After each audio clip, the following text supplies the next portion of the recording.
The story started as a man named von Flüklid, also the king of the first continent and a notorious criminal. He said that his grandson is likely to become a rare villain, and all the 4 continents will perish by his hands. That's why von Flüklid killed his grandson in his past lives, but it was impossible to change the predestined fate. Flüklid experienced countless failures and saw the destruction of the world every time, with only despair remaining in the 4 continents. That's why Flüklid decided to become more cruel, but in the end, he embraced hope the day his grandson was born, and couldn't kill him. The name of this little boy is Cain von Euclid. He's our protagonist and we shall call him Cain. Flüklid called out his cute grandson and he replied, "Yes, grandfather." He then told Cain to follow him. As they were leaving, von Flüklid told Cain that if they can't change fate, then he will make Cain strong enough so that whatever fate comes his way won't be able to affect him. From then on, our MC went on a 13 years long journey with his grandfather. 13 years later, in the 4th continent, a land governed by strength, a huge man held a trembling woman hostage. His voice boomed as he demanded the swordsman hand over their goods, or he'd end her life. "Hurry up," he barked. "Do you want to trade for this woman or not?" The woman, in tears, pleaded desperately. "Please save me. I have a child, please." Her voice cracked as she begged. Among the swordsmen, a female warrior turned to their lord and said that they can't let go of the goods at any cost. It's too important to the clan. Another swordsman standing behind them hesitated, but they could save her life if they just give the man what he wants. The lord was torn. Frustration lined his face as he shouted at the towering man. "Is it not shameful for a so-called warrior to take a woman hostage?" The huge man grinned. "Say what you want. It doesn't change the fact that her life depends on their decision." The woman broke into sobs, saying that her child just started walking the day before yesterday. She begged them to save her. The lord clenched his fists. "Damn it," he muttered, his mind racing. He's in a tight spot, and don't know what to do. Suddenly, a voice cut through the tension. "So, you're Kurogami Makoro, the Black Wolf Demon?" The huge man's expression twisted into a snarl. "Who's there?" From the shadows emerged a guy with a cold gaze. Turns out to be Cain, our grown MC. Cain said to the huge man, "So you have succumbed to evil." The huge man froze in confusion. What does he mean by that? Before he could finish, Cain stepped without hesitation, struck, and in an instant, both the hostage and the huge man fell to the ground, their severed heads rolling in the dust. The Lord of the Swordsmen erupted in rage. "Why? Why did you kill the hostage too? Who are you to do such a thing?" Cain didn't answer. Instead, he sprinted toward the group with deadly precision. In a blur, he slayed the swordsman standing behind the Lord. The warrior lord screamed in shock and charged at Cain. "How dare you attack my men?" the Lord yelled. He raised his blade, but Cain parried with an almost casual flick of his sword, sending the Lord flying backward. As the Lord crashed to the ground, he muttered, "Damn it, he've lost control. Now it's over for him." The female swordsman lunged at Cain, her weapon aimed straight for his throat. But Cain didn't flinch. As the blade approached, he spoke in an icy tone. The hostage was an accomplice of the demon, that's why he killed her. Her blade froze midair as his words sank in, and the battlefield was silent. The warrior lord stared at Cain, in disbelief as he asked, "What does he mean by an accomplice? She looks normal. She doesn't look like a demon." Cain crossed his arms and replied flatly, "Also the guy he killed, their fellow warrior? Yeah, he was an accomplice too." The lord's jaw dropped. "What the hell? That's impossible."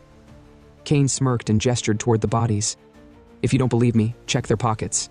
Makoru, being part of the Kurumi demons, always carries proof of their allegiance. The warriors hesitated but eventually checked the 3 bodies. Sure enough, they found the unmistakable badge of the Kurumi demons. The Lord shook his head, stunned. He couldn't believe it. That warrior has been with them for years. How could he have been in cahoots with demons? The group bowed in gratitude to Cain, one of them saying, "Thank you for figuring this out for us." Cain waved them off. No need to thank him. He only did what anyone else would have done. The Lord stepped forward. But wait. How did he know they were Kurumi demons? How could he be so sure? Cain shrugged. It's not like he knew they were demons. He simply attacked evil. His blade never lies, it always strikes true against wickedness.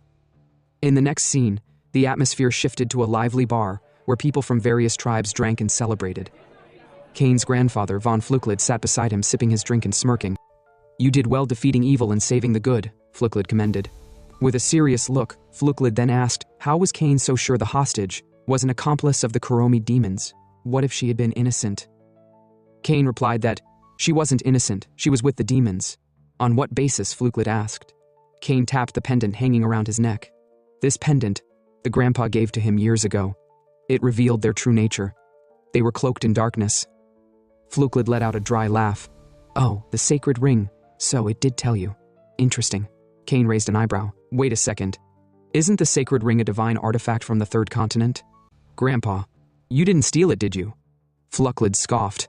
Quiet. There was no other way to interfere with his fate, and yes, he borrowed it permanently. Cain grinned slyly. Did you borrow anything else? Maybe a piece of the celestial realm? Of course I did, Flucklid retorted. You think artifacts grow on trees? Cain laughed. So Grandpa's a legendary thief and a great warrior. Not bad. Flucklid shook his head. You talk too much. Be quiet before someone hears. Their banter ended with Flucklid's serious tone as he asked Cain to tell him if the ring truly shows him their darkness. Cain nodded. Yes. The 3 people he killed were entirely evil. So he followed his grandpa's teachings and acted without hesitation.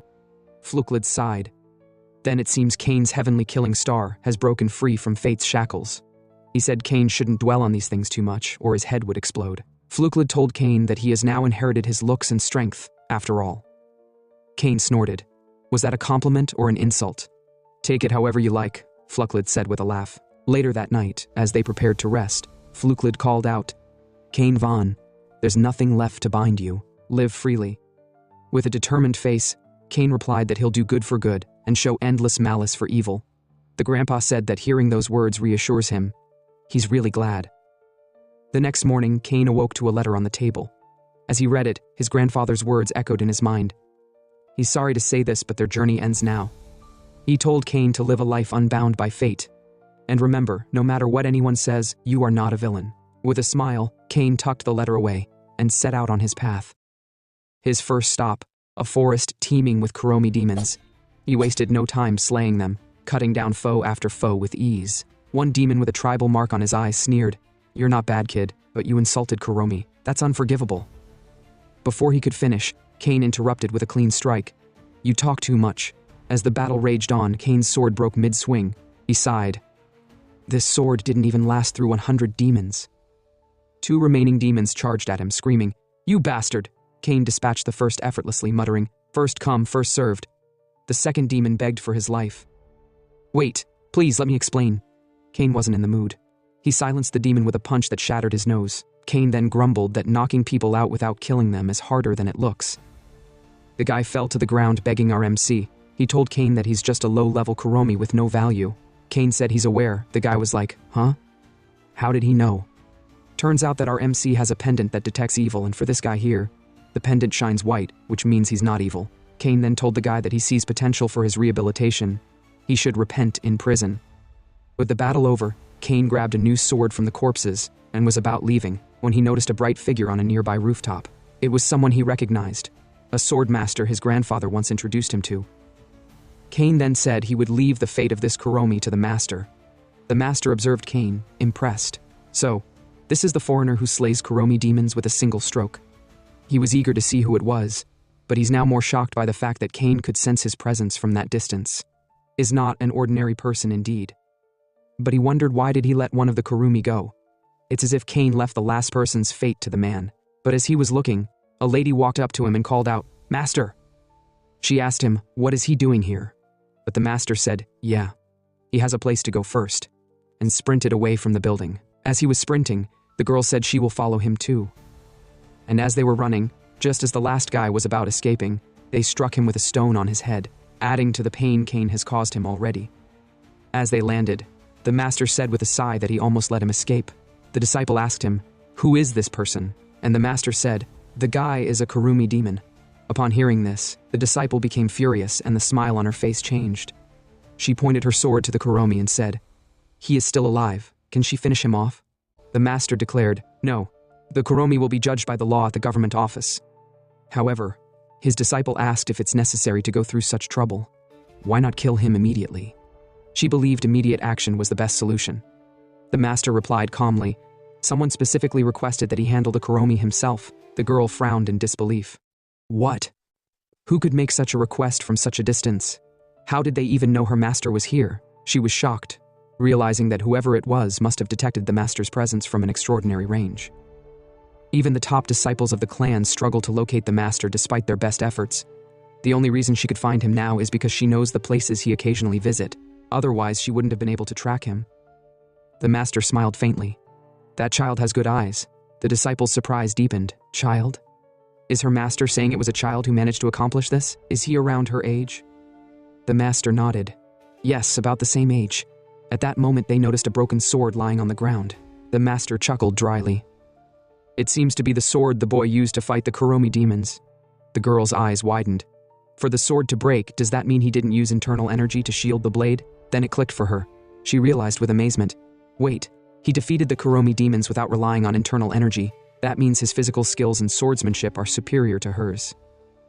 Meanwhile, in the central continent, an autonomous region established to promote peace between all 4 continents, people from across the world gathered in harmony. The area was bustling with life, lined with specialties and famous goods from every corner of the world. Merchants eagerly advertised their businesses to the lively crowd. Amid this bustling scene, our MC strolled through the marketplace. Observing the overwhelming crowd, he muttered to himself with dry eyes, "There are too many people. Where's the train station?" As Kane wandered, a woman resembling a shaman approached him. She began to speak, but Kane interrupted. "I'm not interested." The shaman, undeterred, urged him not to say that. She told him that the person who'll read his future is the priestess from the second continent, the one who sees fate. Before Kane could respond, a silver-haired beast woman appeared and addressed the shaman. She'd like to meet someone who can tell her fortune. The shaman nodded. Of course. What would she like to predict? The silver-haired woman explained. She can see other people's fates, but she can't hers, so she's eager to find someone who can. Kane paused, observing the woman. He noticed her silver fox-like features and realized she was from the Silver Fox clan. Before he could think further, the woman turned to him and asked, "Does he find her ears and tail strange?" Kane started to apologize, but the woman waved it off with a smile. No need to apologize. She thought he might be interested in her. How about it? It must be fate that they met like this. Why don't they get their fortunes told together? He should not worry. She would pay for both of them. Kane, feeling awkward, declined. The woman sighed and said, "It's fine. She'll leave then." She walked away, and the shaman, now losing both potential customers, muttered in frustration, "Damn it, what a terrible day." As the silver-haired woman left Niriel, her bodyguard approached and suggested, "Should we deal with that guy for turning you down, princess?" The woman turns out to be a princess from the second continent and the real priestess who sees fate. She shook her head. "No, leave him be. She was the rude one." The princess remarked that it was fine if they ignored minor incidents. She confessed she was more intrigued by the guy from before. Upon hearing this, Niriel gasped and asked if the princess had fallen in love with the guy at first sight. The princess smiled and denied it, explaining there must have been a misunderstanding. That was not what she meant. Niriel apologized, but the princess continued, saying she was interested in our MC because she couldn't see anything about him. The princess elaborated, stating that she couldn't see anything about his fate, even with her abilities as a priestess of the oracle. She described it as if everything about him was a mystery. His presence was entirely flawless, colorless, odorless, and enigmatic. It was the first time in her life this had happened, and she couldn't help but feel compelled to speak with him. Niriel asked if they should investigate the guy further, but the princess refused, insisting it wasn't necessary. She reassured Niriel they would likely cross paths again. Surprised, Niriel pointed out that the princess had just mentioned she couldn't see his fate. However, the princess clarified that while she couldn't see his fate, she saw something else entirely. Oddly enough, their destinations aligned. When she looked at him, she was reminded of an old gentleman she had met by chance 10 years ago. That man had been none other than our MC's grandfather, the notorious villain. Niriel hesitantly asked if the man could be the villain who had stolen the first Beast King's treasure. The princess nodded, recalling how Flucklet had once told her that fate was something one must grasp for themselves. If she couldn't see anything, she needed to take action. For some reason, those words had stuck with her since then. That was why she unconsciously noticed the train tickets our MC held, confirming they would meet again at the same destination. Meanwhile, Kane, after getting on a train, reflected on the silver-haired woman he had encountered earlier, wondering if she was the priestess his grandfather had warned him about. Before Kane's departure, his grandfather had spoken cryptically about 3 stars influencing his fate, and one of them being a priestess of the Silver Fox clan. She was said to be destined to pierce his heart with a spear. Kane found it strange that the priestess, supposedly his enemy, had shown him kindness instead of hostility. He speculated that his fate might have shifted toward neutrality. If so, he wondered if other aspects of his destiny had also changed. His grandfather had warned him that more than 20 individuals were destined to kill him. Kane's journey was, in essence, a desperate attempt to twist those fates and survive. After some time, Kane arrived in Barakal, the capital of the central continent. He sought out a renowned blacksmith's establishment and was greeted by a female blacksmith. She inquired about his purpose, and Kane explained that he was searching for Kyle Sama. Startled, the blacksmith stammered, mentioning that Kyle-sama rarely entertained walk-ins. To meet him, one usually needed an appointment. Kane presented a box, stating that it was for Kyle-sama. When the blacksmith asked what was inside, Kane admitted he didn't know, only that his grandfather had forbidden him to open it. He assured her that if Kyle-sama still refused to meet him after seeing its contents, he would leave quietly. The blacksmith took the box to Kyle-sama, musing that Kane wasn't the arrogant customer she had initially thought. As she departed, a male clerk named Dean entered, chastising her for attending to annoying customers. He remarked that she was far too kind. However, Kane noticed the man's aura was black, marking him as evil.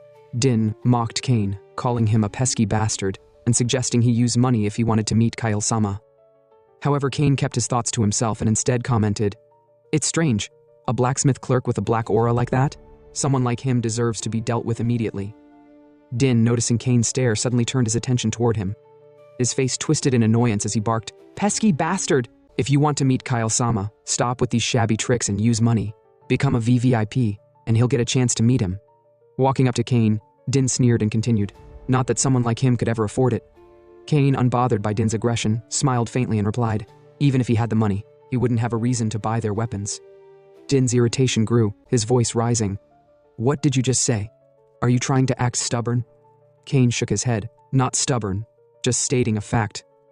There's no reason to buy a sword that can't even handle his strength." Din's expression darkened further. "Does he think their famous swords would break?" "Of course," Kane replied calmly. "Their sword would break in his hand." With a wicked grin, Din leaned closer. "Is that so?" He asked Kane to show him his strength. "He'll take responsibility." Kane tilted his head slightly, his voice turning sarcastic. "Can someone like you even take responsibility for anything?" This remark struck a nerve with Din. "What did you just say?" he shouted, his voice trembling with anger. While Din fumed, Kane's attention shifted to a nearby sword. Its flashy, eye-catching design stood out in the room. "Oh, wait. There's a third-rate sword over there. Even someone like Din could probably take responsibility for that." Din growled, his fists clenching. "You bastard!" Kane ignored the outburst, walking up to the sword. He examined it briefly before smirking. "It's a replica," he declared. "It looks flashy on the outside, but it's just poor quality trash. A sword that suits the clerk perfectly." Din froze, his anger replaced by shock. "How did Kane know it's a replica just by looking at it?" he demanded. Kane didn't answer immediately. Instead, he swung the sword lightly, and with a loud bang, the blade shattered in midair. Din was stunned, his jaw dropping as he stared at the broken weapon. "What the hell just happened?" he stammered. "No matter how bad the replica is, how did this boy break it with a single swing?" As the commotion unfolded, a powerful voice cut through the room. "I haven't visited this store in a while, and it seems I've come at an interesting time." Everyone turned to see Kyle-sama, the blacksmith boss. Kyle's sharp gaze landed on the shattered remains of the sword. He directed his attention to Din. "Deputy Manager Din," Kyle began, "why is such garbage even placed in this sanctuary? Explain yourself." Din's confidence crumbled as panic set in. He told Kyle-sama that it wasn't his fault. He said it was Kane who suddenly destroyed the sword. Trying to shift the blame, he said that they should call the guards immediately.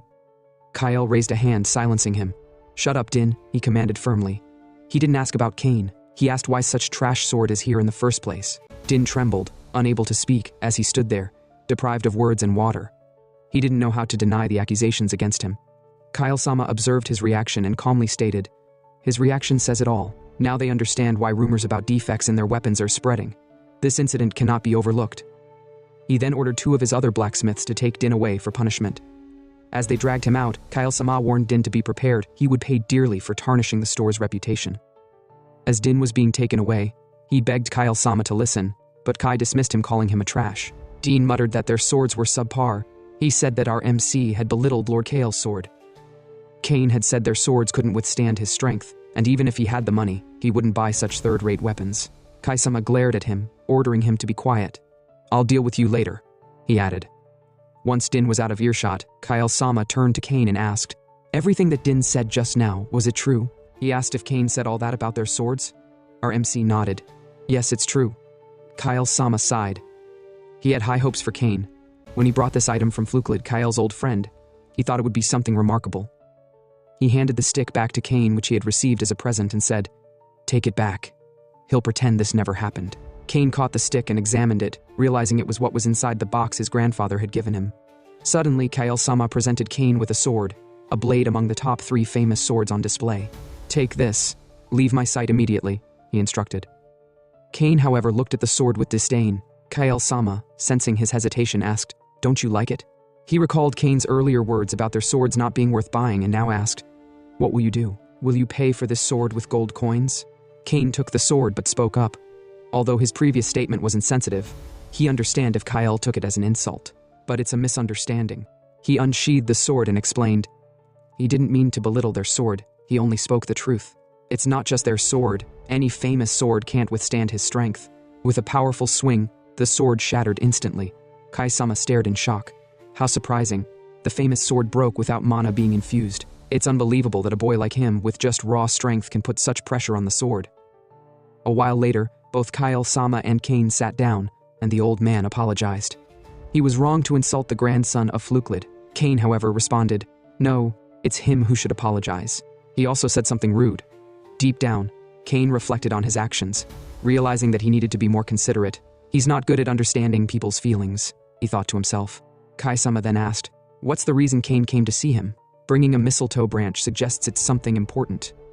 Cain seemed surprised. Oh, so that piece of wood was a mistletoe branch? He didn't know. Kael-sama, intrigued, asked, "You brought such a rare item without knowing what it was?" Cain answered, "Yes, his grandfather told him never to open the box. By the way, is this branch really that valuable?" Kael-sama nodded. Valuable isn't the right word, it's a treasure among treasures. Anyone would call it divine. At the mention of the word divine, Cain muttered to himself, his grandfather must have stolen this. He then voiced aloud, "For a divine item, the mistletoe has a weak aura." Kael-sama chuckled and said, "That's because it's not precious yet. But if he make weapons from this mistletoe branch, it can give any sword the qualities of a divine weapon." Cain, intrigued, asked if he will make a sword for him out of it. Kael-sama was shocked and asked what he meant. Cain explained, "As you can see, he can't wield metal properly. Any famous sword he uses breaks before he can even swing it, but there's a reason for this." Cain revealed that 10 years ago, after consuming the treasure of the deep sea, an item his grandfather stole, his body became unable to handle metals. It's not just iron. Even materials like orichalcum and meteorite are destroyed when he touched them. All weapons are made of metal, so he've never had his own weapon. He always have to borrow one. Kael-sama nodded slowly. A destructive nature, he've heard of it. Sounds like the legendary beasts of the deep sea. If this is Cain's constitution, now he understands why Fluklid sent that mistletoe branch. A weapon made from it wouldn't be affected by Cain's condition. Cain stood up suddenly. Does that mean he can finally have his own sword? Kael-sama smiled. Yes, he can. Cain nodded eagerly. Please, make me a sword. Kael-sama reassured to trust in him. He'll have it ready soon. Cain then began to leave the Ironheart's building. As he walked away, he thought to himself, he almost gave up on having a weapon, but this might be the last gift from his grandfather. Suddenly, Cain noticed a commotion among the blacksmiths. They seemed frightened, murmuring that they needed to report something to their boss. As the lady moved to inform him, Cain approached her and asked, "What's going on?" They seemed serious.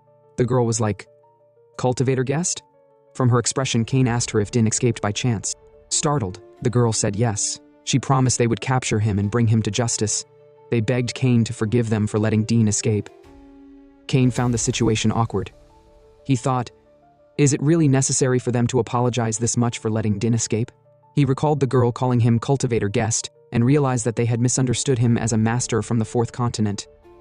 Most masters from there were known for difficult personalities, which is why the clerks feared him.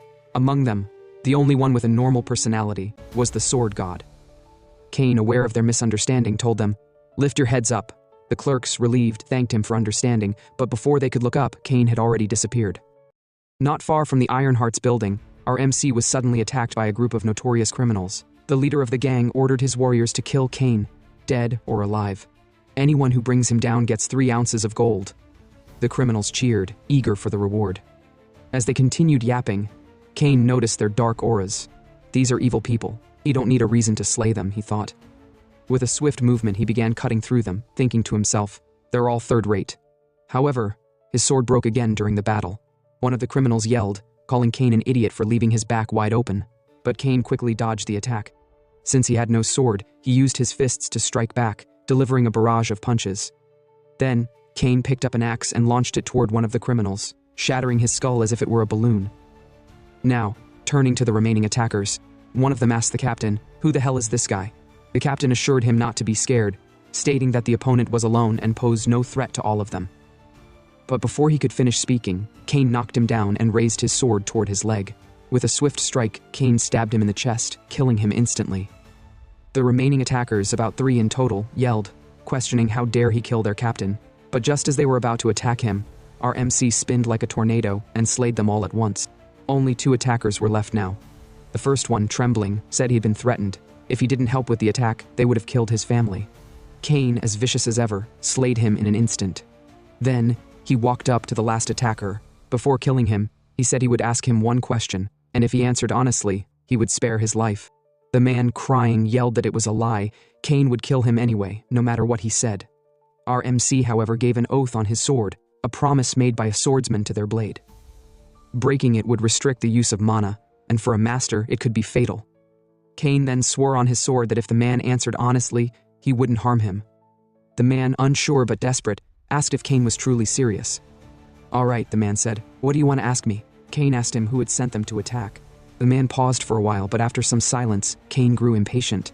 He stabbed the man in the leg and demanded, "Will you answer my question?" The man yelled in pain and finally said, "It was Din. It was Din who sent them to attack Cain." Cain nodded as expected. "It's him," he muttered. "There's no one else." He then asked the man, "What is the root of this request?" The man replied that there was a large organization based in the capital, Barakal. Din had used his connections to get them involved. Cain muttered in disgust. "Trash, Din." He realized that this man had to be part of a criminal organization. It made sense now. Working fraud in the shop wasn't the level of black mana Din could pull off. Cain then asked, "Where is their base?" The man replied, "There's not just one. It's a huge organization with many branches. The headquarters, though, is at the resting place Leon. That's their main base of operations. And that's where the request came from." Cain processed the information. "Resting place Lan. It's close from here. It reeked of an evil aura." He turned to the man.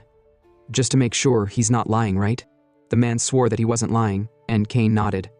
"All right, I believe you. It doesn't seem like he's lying." The man then said he would leave, but Cain stopped him. "No, I'll kill you." The man yelled, "Didn't he swear on his sword that he wouldn't kill him?" Cain responded coldly. "Unfortunately, the sword oath doesn't apply to him." The man's eyes widened in disbelief. "That's impossible. The sword oath applies to every swordsman." Cain smirked. "Not anymore. Since he ate the celestial peach his grandfather stole, the gift of mana disappeared from his body. The restrictions that bind mana no longer apply to him." The man, still in shock, said, "Wait, even so, breaking a warrior's promise of pride, it's not right." Cain nodded. "Yes, a warrior's pride is important, but there are exceptions. A promise made with a villain is not a promise." Cain swung his sword with a swift motion, decapitating the man. The man's head hit the ground with a sickening thud, and his sword shattered in the process. Afterward, Cain let out a sigh. He thought this sword would last for a while, but it didn't even last 10 swings, he muttered. As expected, he need a sword that won't break.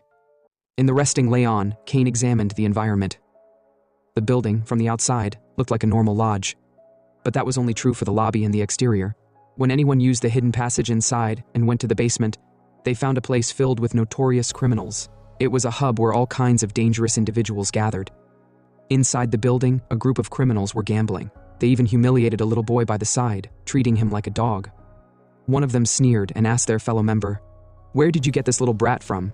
He laughed and answered, "He grabbed him from some random place." Meanwhile, a man yelled in frustration, "Damn it!" It turned out to be Din, Ironheart's former deputy manager, who's on the run. He muttered angrily about the idiots he sent, who couldn't even handle Cain. More importantly, he looked up and saw a masked man. Had he known the man was coming, he wouldn't have left those bastards to handle our MC. He would have sent the masked guy to deal with Cain himself, Dean said, his frustration growing. The masked man was well known as a capable figure, even in Atla, the most notorious organization across the 4 continents. For him to be here, it meant that the boss had high expectations of Din. Din then asked the masked man if he was planning to make his move right away. The masked man responded coldly, "What do you mean, make a move?" Din asked, "Isn't he here to deal with Cain who disgraced him?" The masked man shook his head, explaining that the only orders he had were to retrieve something from Dean, nothing else. He was only told to get the information that Dim had on the Iron Heart, the masked man added, glancing at Dean. "Are you sure you don't have something more to report to the general boss?" Dean froze, a little scared. He wondered if, after giving the masked man the information he needed, the man would kill him. But as if reading his mind, the masked man assured him, "I wasn't ordered to dispose of you. You're safe, for now." The masked man was then handed a small card. He looked at it and said, "All right, He received the item. He'll be leaving now. But Din wasn't done.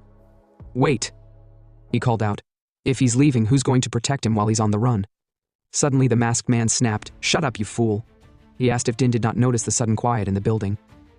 Outside, something was definitely going on. Back in the gambling hall, the little boy, who had been humiliated, covered his eyes. "I've already counted to 20, he said. "Can I open my eyes now?" Kane, who seemed to have infiltrated the base, freed the little boy from his chains and gently told him, "Please keep your eyes closed for a little longer."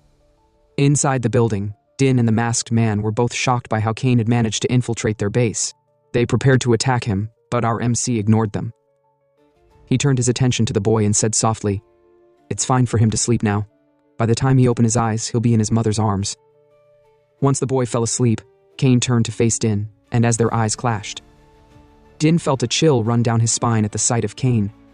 The masked man looked at Din and asked if he knows him. Din nodded, his voice trembling. "Yes, it's him, the damn brat who disgraced him."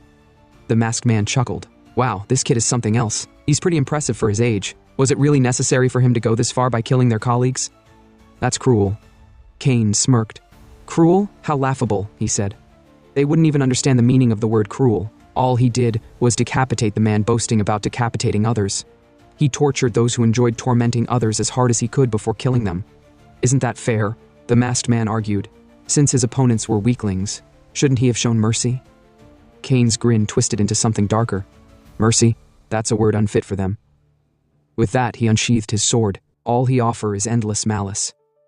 The masked man bristled and took a fighting stance. Kane's eyes narrowed. "What sin are you guilty of?" The masked man was taken aback, but before he could respond, Kane moved. In a flash, he lunged toward the masked man, slashing his neck. The sword pierced through midway before shattering. The masked man stood stunned, unable to sense Kane's presence at all. Kane then left the man growling in pain. Then, Kane walked toward Dean. As he walked, he told the masked man not to move. He had only managed to cut his neck halfway. If the man moved, he would only die struggling in pain. But it seemed like the man wouldn't last long, as he fell to the ground and died. With an evil grin, Kane told Dean that now it was just the two of them. Kane's presence alone made a grown man like Dean shed tears. As Kane tortured him, Dean yelled in pain, and anyone nearby could hear it from miles away. Back at the Iron Arts building, Kane laid the little child he had saved on a couch. He then told Kael-sama everything that had happened. Kael was surprised to hear that Dean was a member of Atla, the notorious organization. Then, Kane handed Kael the data chip that Din had intended to give to the organization. Kael observed it closely. "A data chip from the third continent, huh? Seems like an older model." Kane nodded. "He believes it's for security reasons. Since the model came out before mass production, it will be hard to find a tablet to retrieve information from it. Therefore, it will take time to uncover the information Dean stole from the workshop." Kael sighed. Now he can't even figure out what information the Atla organization is after, and it makes him restless. Kane told him to remain cautious for now, since they didn't know what the Atla organization was planning. Kael agreed. Yeah, he'll definitely be cautious. After all, he won't be able to make Kane's sword if anything happens. Kael then said, "By the way, he'd been meaning to ask this. Who is that child Kane brought in?" Kane's face went pale. He saved the child from that group of ruffians. He was wondering if Kael could look after him for a while. With Atla involved, he can't exactly trust the government or the guards with him. Kael nodded. "No problem. He'll take care of him and find his parents." Kane thanked him, preparing to leave, but Kael stopped him. "Wait," Kael said. "It's about the box with the mistletoe branches." When he opened the box, he found a secret compartment. Inside was a rolled paper, which seemed to be a letter. It's probably a letter from Fluklid, Kane's grandfather. Kane was surprised. He hadn't expected that to be in there. "Thank you," he said, taking the letter from Kael. As Kane was leaving, he told Kael, he'll contact him when he find a data chip reader. Kael responded, all right. Then Kane left. Meanwhile, back at the resting Roan, the princess and the Neriel inspected the room of dead bodies. So many criminals taken down in such a short time, the princess mused. Who could it be? Who could be powerful enough to face off against Atla? Neriel replied. As far as she knows, there's no one like that in the central continent. The princess wondered, could it be someone on their side? Neriel shook her head. Who knows? But one thing is for certain, the person who did this to the criminals is highly capable. Even if they are on their side, she don't think that's something to celebrate. The princess agreed. That's true. It feels like the person went a little too far. They might be someone impossible to talk to, looking at the way the body was decapitated. It felt like she'd seen this method of killing before. With a glee in her eyes, Neriel said, At least they now know there are others out there hostile toward the Atla organization. The princess nodded. It would be nice if more people like that were out there, fighting against Atla. She paused. Well, whatever the case, she'd like to meet the person who did this at least once. Neriel bowed and said she'll investigate the person. In another scene, Kane went through the letter from his grandfather in a motel. It read, "If he's reading this letter right now, then that means he must have gone to the central continent and met Kyle. He probably would have received a branch of mistletoe and then asked for a sword. Afterward, he should have met the priestess who can see faith." As Kane read, he muttered to himself, although those were all coincidences, how could his grandfather have predicted all that? The letter continued, "Then he must have clashed with the Atla organization at Barakal. If everything has gone according to plan, then Kane will lose his life to Atla." Kane frowned. Lose my life to Atla? In the next scene, Kane woke up early in the morning. As he walked tirelessly with no emotion, he said that if only he had mana, he wouldn't be this tired. People who use mana don't need to sleep for long since mana energizes the body and brain, helping them recover from fatigue. But first he needs to do what he came here for. He walked to a store and asked the owner if they had the TK series. The man replied, "No, that was released years ago. There's no way they have it." Kane left and went to another store. It was the only one left he hadn't checked for what he was looking for. As he entered, he thought to himself, it would be nice if they have what he need. Some unknown time later, the princess and her bodyguard entered the same store. They greeted the store owner and told him they were looking for something. "What are you looking for?" the store owner asked. The princess replied, "She's looking for an old tablet device, something that starts with TK." The man smiled. "Does she mean the TKXD2? It's been getting popular lately. A young man came in a while ago asking for it too." The princess was shocked. "A young man asked for it too?" The store owner nodded. "He sold his last one to him." Neriel whispered to the princess, "There's no way an ordinary person would buy such an old device."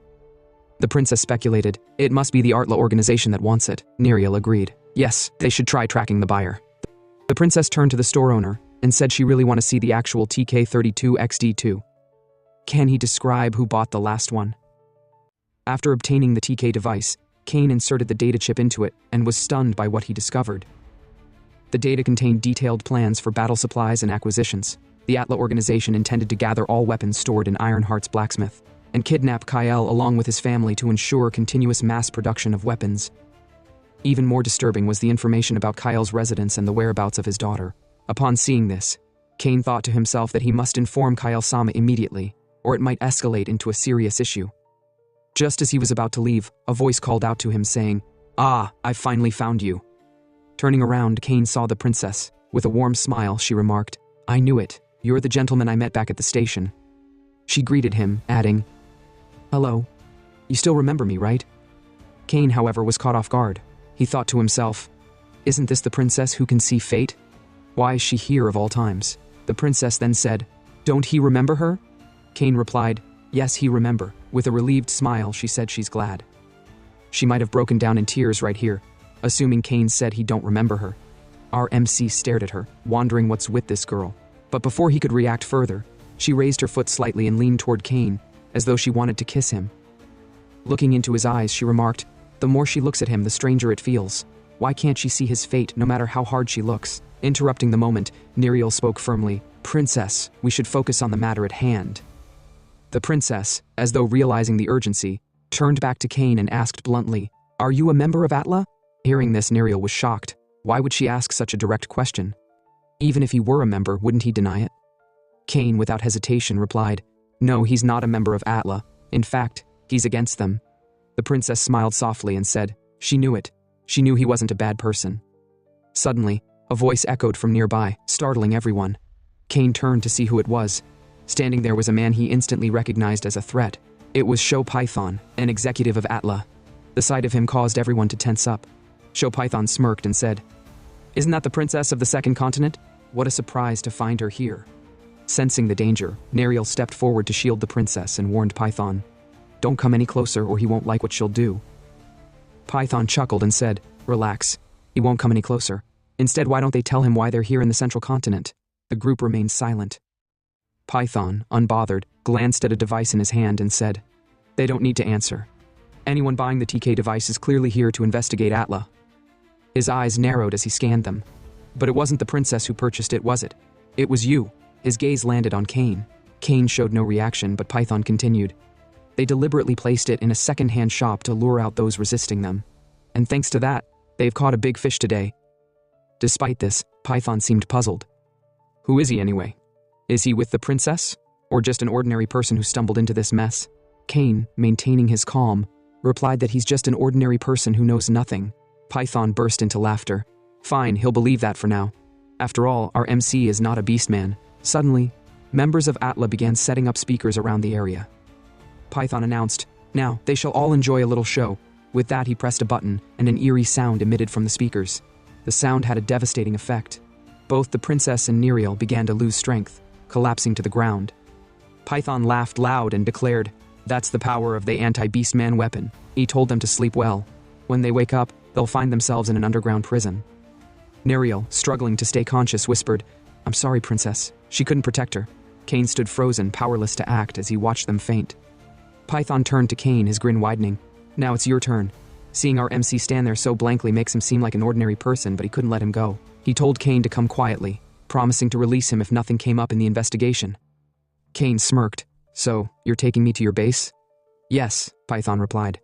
"Put on the handcuffs. I don't plan to hurt you. Besides, they captured the princess thanks to him, so he's in a good mood." He held up the handcuffs. "These are flow iron, the strongest metal in the world. They suppress special powers like mana, and their cost exceeds that of a mansion." Kane grinned. Fine, he'll follow him to their base. Sometime later, Neriel woke up in a cold prison cell, her hands and feet shackled. She shivered and looked around. "Where am I?" she muttered. Realizing the princess was gone, she screamed, "Princess, where are you?" Kane, sitting nearby, said calmly, "You're awake. He said that Atla took her master a while ago." Neriel panicked. "No, they might hurt her." Kane told her to relax for now, there are no guards here. Someone called them away. She noticed his shackles and asked if he's against Atla too? Or is he with them? Kane replied, "He's against them. They're after his sword." "Your sword?" she asked. Kane said yes. "It's yet to be made, but it will be one of a kind. He won't let them have it. That's why he'll crush them." Neriel frowned. "Crush them? We're powerless. These shackles suppress mana, and even the Beast King couldn't break them." Kane stood and grinned. "Flow iron is still just metal. It can't restrain him." With a loud crack, he shattered his shackles. Neriel gasped. "How did he do that? This is the strongest iron in the world." Kane walked over. "Stay still. He'll break hers too." And bang, he shattered her shackles with ease. Neriel stared in disbelief. Is she dreaming? How did he break them? Kane smirked. "Let's go. They need to save the princess. They took her that way." In another room, Python stood over the princess. "The priestess of fate," he mocked. "Rejoice, princess of the second continent. Thanks to her, he might get promoted." The princess glared at him with disgust. Python chuckled. Such defiance, those eyes. He'd feel like gouging them out for his collection. The princess smirked. "How about she gouge out his eyes instead? He'd enjoy it more." Python grinned. "Sharp tongue, I like that." He brought out a tool and said, "The boss might get mad, but taking one of her eyes should be fine." The princess, though scared, dared him. "Do it. But she'll return this humiliation twice as hard." Python stepped closer, but a loud crash interrupted him. He turned and yelled, "What's going on? I said no one should interfere." Kane appeared, sprinting toward him. With a powerful kick, he sent Python flying. Before Python could recover, Kane delivered another blow, leaving him writhing in pain. Kane turned to the princess and asked if she's okay. She nodded, but said, "These shackles, they can't be broken." Without talking too much, our MC broke her shackles instantly. She stared in shock. "How did he break flow iron?" Kane didn't answer. "Your guard is outside. Go. I have something to settle with Python." Kane asked the princess to wait outside with her guard, explaining that he could not let anyone see what he was about to do. The princess complied and stepped outside. Upon seeing the princess, Neriel smiled warmly and hugged her, expressing relief that she was safe. However, their brief moment of peace was shattered by piercing screams coming from the room. It was Python's voice, pleading with Kane to stop. The sound reverberated through the building, leaving everyone outside tense with unease. The princess told Neriel that Kane mentioned conducting an interrogation, but she found it unsettling. For Kane to make an executive of Atla scream in such agony, it was almost incomprehensible. Neriel added that Kane had even destroyed the flow iron handcuffs earlier. She began to question who Kane truly was, and what his ultimate goal might be. Moments later, Kane emerged from the room, apologizing for making them wait and urging them to leave. "It's dangerous here," he said firmly. The princess, unable to contain her curiosity, asked about Python's fate. "What did you do to him?" she asked. Kane responded bluntly. He's dead. Despite Kane's warning, Neriel insisted on confirming it with her own eyes. Kane tried to dissuade her, warning that she would regret it, but her determination drove her forward. When she entered the room, she was confronted with a horrifying sight. Python's body had been mangled beyond recognition. His organs and eyeballs were severed, and his form was crushed in ways that defied belief. Overcome with shock, Neriel vomited at the gruesome scene. She couldn't help but wonder how Kane had managed such destruction in so little time. In the next scene, Kane revealed that he had extracted critical information from Python. Using this knowledge, they located the Atla branch's base. The structure loomed ominously in the fog. No wonder it was hard to find, Kane remarked. They've set up their base in a place like this. Once inside, Kane pointed to a blueprint. It contained details about a device that had neutralized Neriel and Kyle during their previous encounter. Both of them stared in shock as Kane explained the device's function. It targeted beastmen specifically, disrupting their blood flow, which was vital for enhancing their bodies through mana. The device was deadly, rendering beastmen powerless. Kyle, stunned by the revelation, said, "No wonder Python's attacks left them so helpless." Kane admitted he couldn't fully grasp the device's principles, but he understood its devastating effects. Neriel trembled as she looked at the blueprint and declared that beastmen should avoid using blood flow techniques for a while. They both bowed and thanked Kane for obtaining such vital information. Kane, however, dismissed their gratitude, saying, "Don't worry about it. I have my own goals." Kane then shifted the discussion to Atla's objectives. He explained that their ultimate aim was the collapse of the central continent.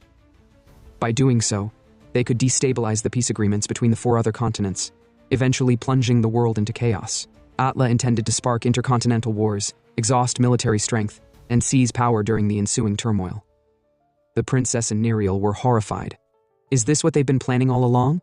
Neriel asked, her voice shaking. Kane clenched his fists in anger, muttering to himself that he now understood the meaning of his grandfather's cryptic warnings. He told them that this was all he could share for now, and that he needed to act independently from here on. The princess protested, saying they hadn't properly thanked him for saving them. She pleaded with Kane to visit their base, but he declined, citing an urgent matter. He explained that Atla might launch an attack on Ironheart soon, and he needed to warn Kyle-sama. As Kane prepared to leave, the princess held his hand and asked, "Can you at least promise to meet me again?" Kane hesitated but eventually agreed. "All right, they should meet tomorrow at 6 p.m. at Sarah's Tavern," he said. The princess nodded, promising to be there. As Kane leaped away, Neriel remarked, "This guy has some incredible skills, comparable to even their Beast King." The princess nodded thoughtfully. "Don't she think it's somehow fateful? He's the only one whose fate she cannot see, and he saved her life." She decided then and there to ask our MC for his real name when they met the next day. In the next scene, Kane arrived at Ironheart and knocked on the door. Kyle-sama opened it, surprised to see him so late.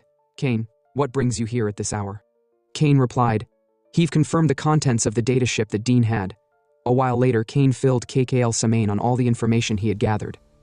Kyle-sama couldn't believe what he was hearing. Holding his head in despair, he exclaimed, "Those Atla guys.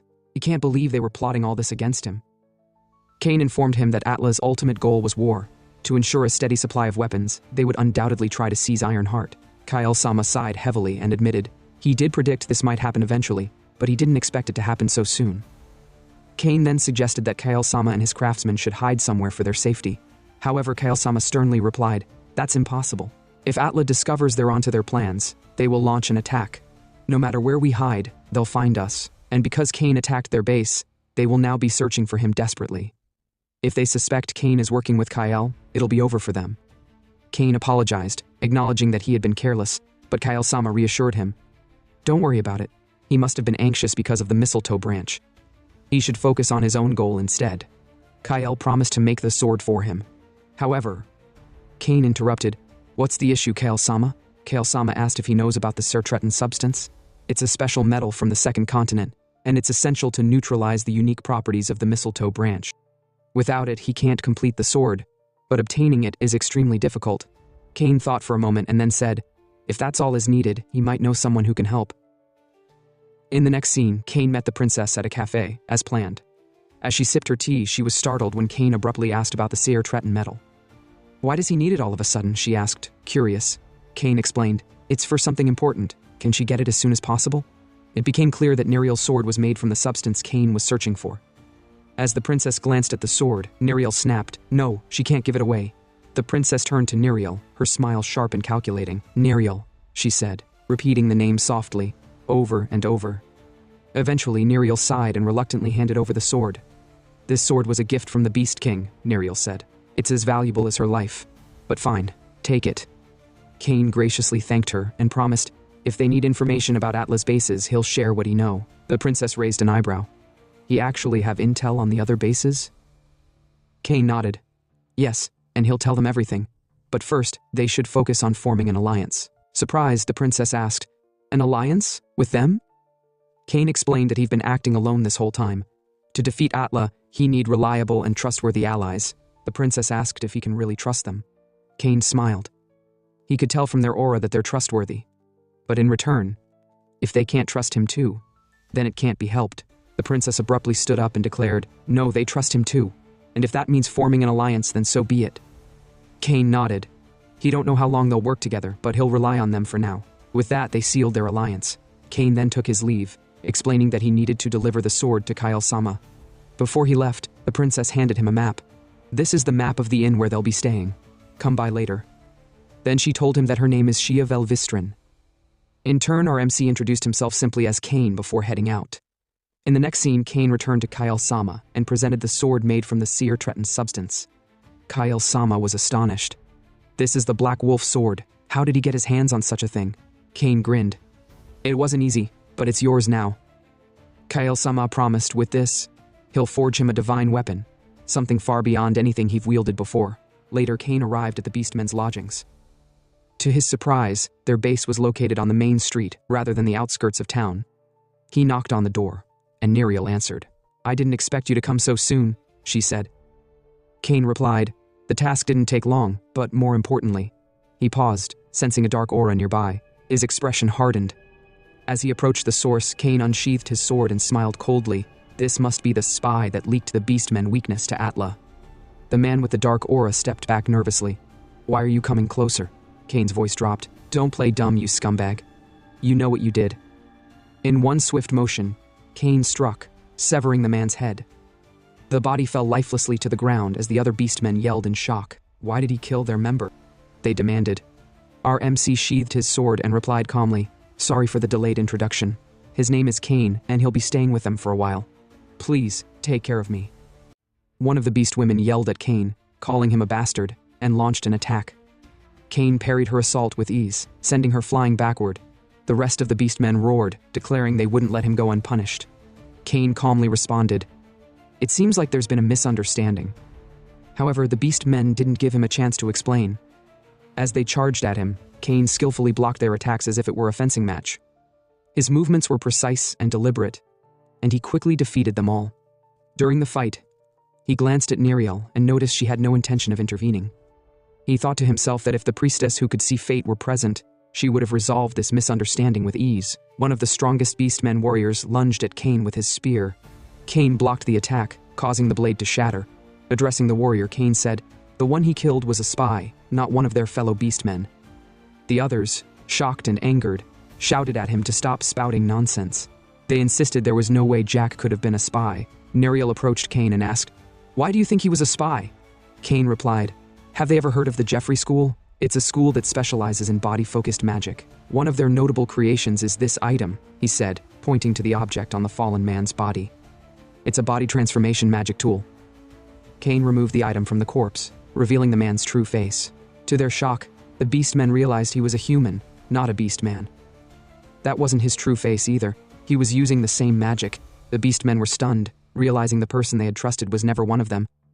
Cain added, this special magic stone, created by the Jeffrey School, was embedded in his face. It can copy another's unique mana pattern with 100% accuracy. This man was a spy sent by Atla. Now seeing the evidence, Neriel said she understood Cain's actions, but she had two questions.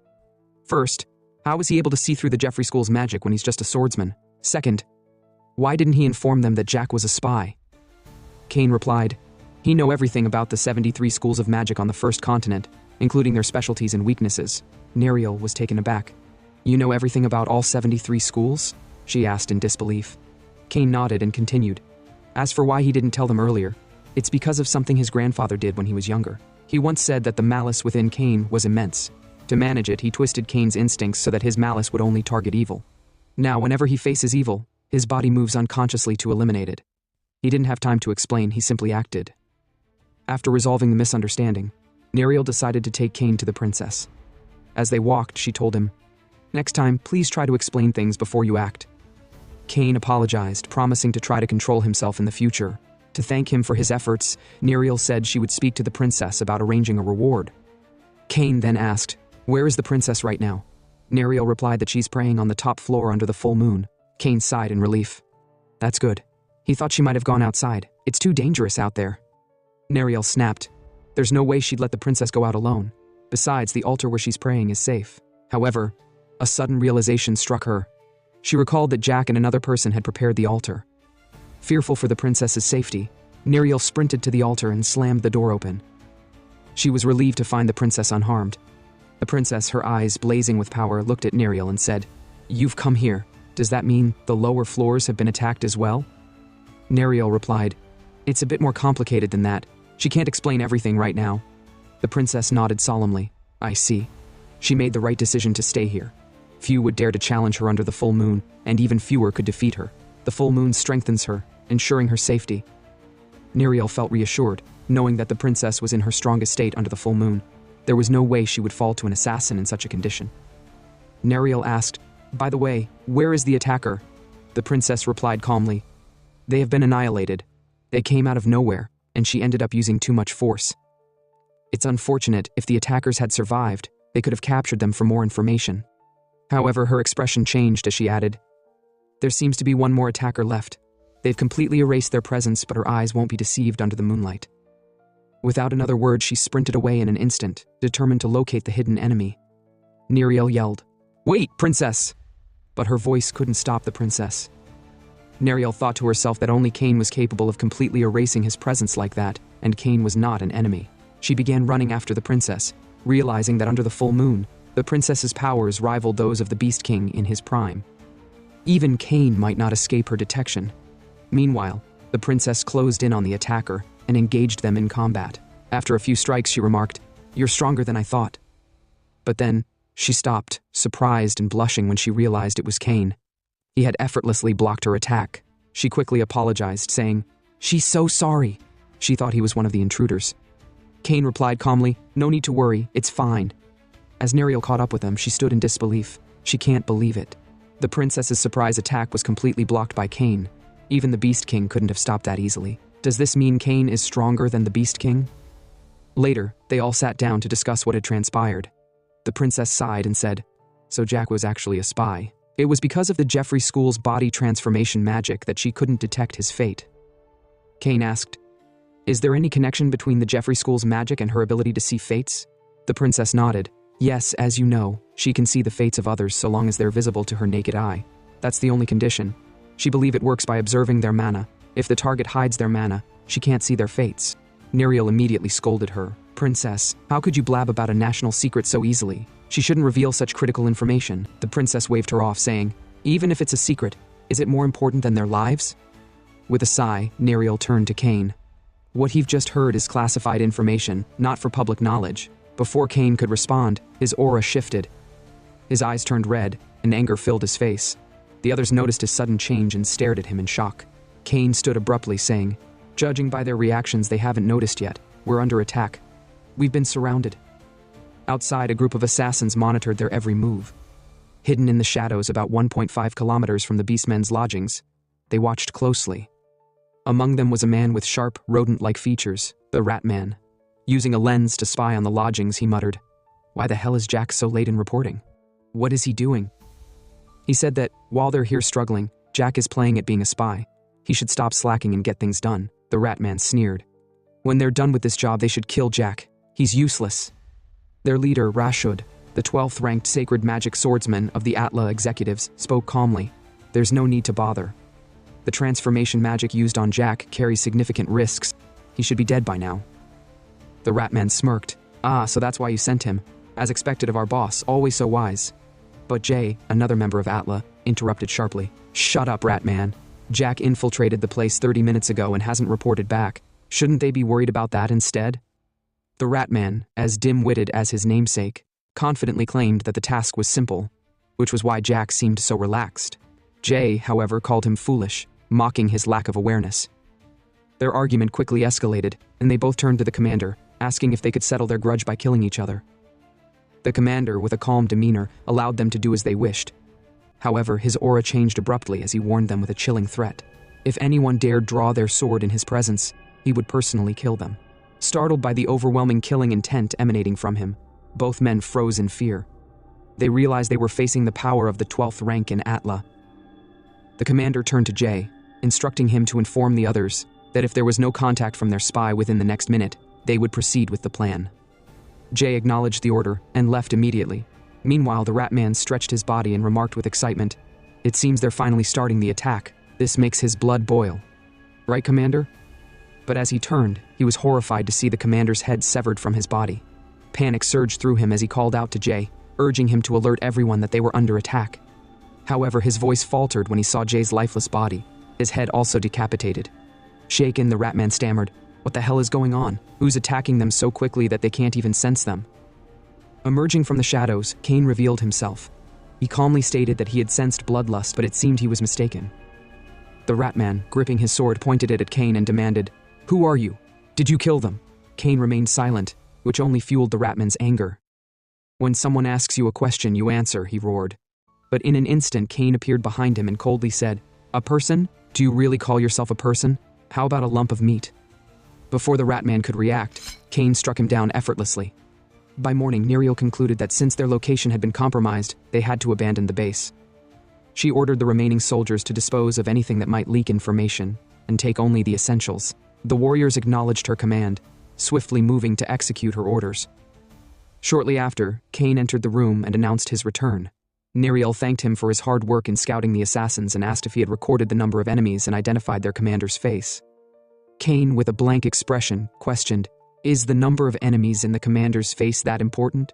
"Of course," Neriel replied.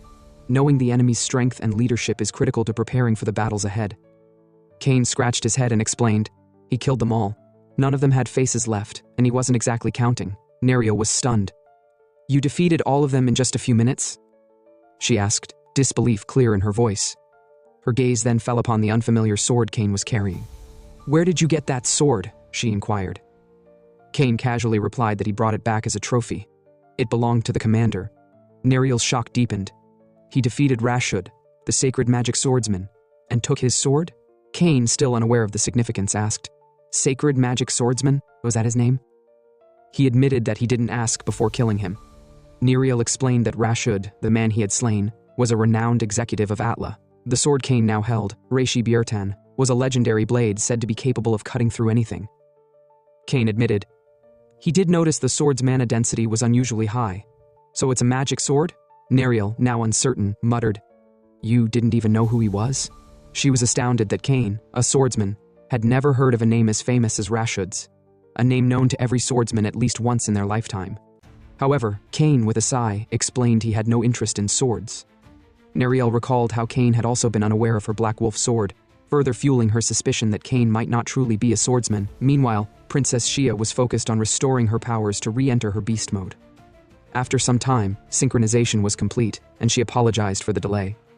Cain observed her curiously and wondered aloud if she had gathered all her strength just to return to that state. With a serious expression, Shia thanked Cain for scouting ahead and assured him she would handle the rest of the attackers. She urged him to leave the upcoming battles to her, determined not to burden him further. Cain, however, attempted to explain that he had already dealt with the attackers, but Shia dismissed his words and continued forward. She insisted on taking care of the invaders who had dared to infiltrate their base. When Cain repeated that the attackers had already been defeated, Shia halted, her surprise evident. "So fast?" she asked, astonished. Elsewhere, in a small inn located in Suracacia, the capital of the second continent, a lady approached a man radiating an overwhelming presence. She reported that communication with the sacred magic swordsman had been cut off, likely indicating his defeat. The man, revealed to be Thunder Emperor Van and an executive of Atla, was visibly shocked. How could Rashud be defeated? He questioned, disbelief etched on his face. Van could not comprehend how Rashud, someone with the strength to aim for rank 7, had fallen. He repeated in frustration that there was no way Rashud could lose to the Beast King's royal guard. The lady then speculated that the princess, born with a bloodline stronger than even the current Beast King, might have awakened her latent power in the face of death. If this were true, her strength could have temporarily surpassed Rashud's. Acknowledging the unique survival and combat instincts of beastmen, Van admitted that the awakening of visceral blood could indeed explain the situation. Troubled by this development, he instructed the lady to verify these claims through their intelligence network. Depending on the findings, they would reconsider the Beast King's subjugation plan. The lady assured Van they had a backup plan in place and could proceed with the capture of the princess. Van, impressed, remarked on her resourcefulness. "Very well," he said. "I will leave the clan's operations to you. The princess won't escape this time." The next day, at the edge of Barakal Forest, Kane waited for the group to reunite. He recalled how Princess Shia had suggested they act separately and meet at an agreed spot. Arriving 2 hours earlier than scheduled, Kane decided to use the time for introspection. Though he lacked any mana abilities, he mimicked the meditative practices of mana users, reflecting on his grandfather's teachings. His grandfather had once posed a profound question: which comes first, the body or the mind? Unable to answer, Kane was told to contemplate until he understood. As he meditated, he wondered if today might bring him closer to the answer. Elsewhere in the same forest, Princess Shia and Neriel made their way toward the meeting point. Neriel noticed Shia's exhaustion, remarking that awakening her beast mode twice in one day had taken a toll. However, they soon realized they had been walking in circles. "This isn't the first time they've been here," Neriel pointed out. The strange situation unnerved them. Suddenly, they sensed an unusual wave of mana, its intensity creating an odd atmosphere. Could it be a divine object? They wondered. Determined to uncover the source, they rushed toward the mana's origin. Pushing through the dense undergrowth, the sight before them left them stunned. It turned out to be Kane, who sat amidst the forest, mana radiating from his body. The forest creatures surrounded him, drawn to his presence. Upon seeing the scene of animals surrounding Kane, the princess thought to herself that it resembled the famous painting her brother had once shown her, one of the legendary depictions, the peach blossom spring of the celestial realm. She found the sight mesmerizing but was suddenly drawn to another figure. Then she noticed something shifting within Kane. Before she could react, there was a sudden bang. Kane erupted with a powerful change in aura.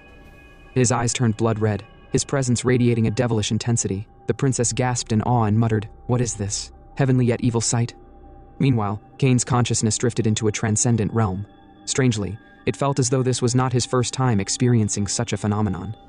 Since consuming the celestial peach, he could no longer use mana, but during moments of introspection, the mana seemed to temporarily return. Kane pondered this mystery. Was the mana always present during introspection, or did it merely resurface for a fleeting moment? He realized the answer wouldn't come today. As he emerged from his introspection, he became aware of two figures staring at him, Neriel and the princess. Startled, he asked how long they'd been watching. The two looked unnerved but admitted they had only observed for about 5 minutes. Kane was confused. Why hadn't he sensed their presence? Was it because his mind and body detected no danger from them? Or was there something wrong with him? He dismissed the thought and stood up, walking toward the princess. "Good morning," Kane greeted her. But the princess fidgeted nervously, apologizing that she must have seen something strange. Maybe she's still half asleep. Kane pressed her, asking what she meant by strange and what exactly she had seen. About 20 minutes later, the beastmen gathered in the forest for a meeting. They apologized for their delay, explaining they had lost their way. Neriel told them that they are forgiven since the fault was from Kane. Our MC was shocked and asked, how is it his fault? Neriel revealed that Kane's released mana had transformed the forest into a maze. Kane was taken aback. Mana? He didn't recall having any mana. Neriel praised him, marveling at the incredible aura his mana had created. Kane wondered if the natural flow of mana was connected to the celestial peach within him. During introspection, he noted to himself that this was valuable information, bringing him closer to solving his current tasks. However, the princess was still troubled by the image of Kane she had seen earlier. The jet-black darkness that surrounded him lingered in her mind. Was it his destiny? No. She refused to believe that Kane was evil, but if not, then what had she seen? As the meeting concluded, Neriel gave instructions to the beastmen. She assigned roles: communications officers to receive information from their networks, supply officers to transport luggage, and reconnaissance specialists to manage alarms, magic devices, and teleportation spells. Kane commended their capabilities, admitting he had underestimated them before. Neriel informed Kane they would soon return to the second continent for reorganization, though she felt guilty for leaving him after assisting them, but Kane reassured her, saying there would be plenty of opportunities for them to repay his kindness. She mentioned that in 4 days, the royal airship would arrive. If Kane needed anything before then, he should let her know. Just as she finished speaking, Kane noticed a faint lightning spark in Neriel's ear and realized it was a sound link, a method of transmitting messages without sound. Through the sound link, Neriel received shocking news. She turned to Kane, her expression tense. "It seems Atla has started moving," she said. Kane immediately asked, "Are they coming this way?" "Fortunately, no," Neriel replied. "Atla is causing chaos in the capital's downtown area." In another part of the continent, Atla's organization had launched an invasion. They stormed Kyle-sama's Iron Heart blacksmith workshop, ruthlessly torturing the workers. Kyle-sama confronted them, shouting for them to stop, his voice filled with fury. One of the attackers said they would stop if he signs the contract. Upon seeing this, Kyle-sama was shocked. His fear has come to pass. After invading the Iron Heart workshop, the members of the Atla organization disguised themselves as soldiers from the continent. When customers arrived to buy weapons, the disguised soldiers politely informed them that the shop wasn't open that day. A soldier, smiling warmly, replied that there are some problems that need resolving, and unfortunately, they can't open until they're fixed. They apologized for the inconvenience and kindly asked them to visit another time. The customer nodded, offering a polite response. As they walked away, the customer whispered to themselves, "The rumors about the vigilantes from the central continent being so friendly are true after all." Once the customers were out of sight, the soldier's cheerful expression dropped. He grumbled, "This is such a damn drag. Pretending to be all nice and cozy is exhausting." Before he could say more, another soldier appeared, scolding him in a low voice. "Keep it down. What if someone hears you? If they ruin the reputation their superiors spent years building, they'll all get fired." The first soldier quickly apologized, but their conversation was interrupted by a chilling voice. They spun around in alarm, but no one was there. Suddenly, a figure appeared out of nowhere and struck the first soldier, shattering his neck with a brutal blow. The second soldier barely had time to react before his neck was twisted like a piece of macaroni. From the shadows, Kane stepped forward. He coldly stated, "Thanks to all the information and support they've provided while they were busy gloating, he can handle this matter easily. For that, they have his gratitude." The priestess, standing nearby, calmly replied, "It is our pleasure to be of service." Realizing they were under attack, the remaining soldiers shouted for reinforcements. But before they could move, Kane sprinted toward them, killing one with a swift strike to the neck. The last soldier, terrified, stammered, "What the hell, he's a monster. There's no way we can win." He turned to flee and spotted a woman in purple dress nearby. Desperate, he shouted, "He'll take her hostage. That'll force them to back off." Kane, unfazed, called out, "It's futile. No one outside this area can see or hear you, no matter how much you scream." Before the soldier could act, Kane appeared behind him and twisted his neck without hesitation. Looking up at the roof, Kane addressed the princess who was observing the scene. "He've dealt with all external surveillance. Shall they proceed with the installation of the talisman?" The princess nodded. "Yes. He should maintain the recommended spacing intervals while installing them." Kane replied, "Understood." In an instant he had completed the task. All talismans are installed precisely 92.73 centimeters apart. The princess blinked in disbelief. "What the hell? It's already done? It's only been 2 seconds. How did he install them so fast?" Kane casually explained that he's good at measuring distances. Still baffled, the princess muttered, "This isn't something that can be explained by just having a good sense of distance. Even the Getsubo tribe, known for their precision, couldn't match this speed." She shook her head, but there was no time to dwell on the matter. They're in the middle of a war, after all. After Kane finished, the princess activated a barrier around Iron Heart, isolating everything within the barrier. No one from the outside could see or enter. Kane asked, "How long will the barrier last?" The princess responded that it'll hold for 10 minutes. If that's not enough, she can extend it further. Kane shook his head. 10 minutes is enough. Impressed by the princess's efficiency, Kane thought to himself, on a full moon, the beast men become vanguards capable of overwhelming their enemies with sheer force. On other days, they provide invaluable support through formations and tactics. This alliance is a game changer. He smiled faintly, glancing at her. He then declared, "He'll resolve this within 10 minutes.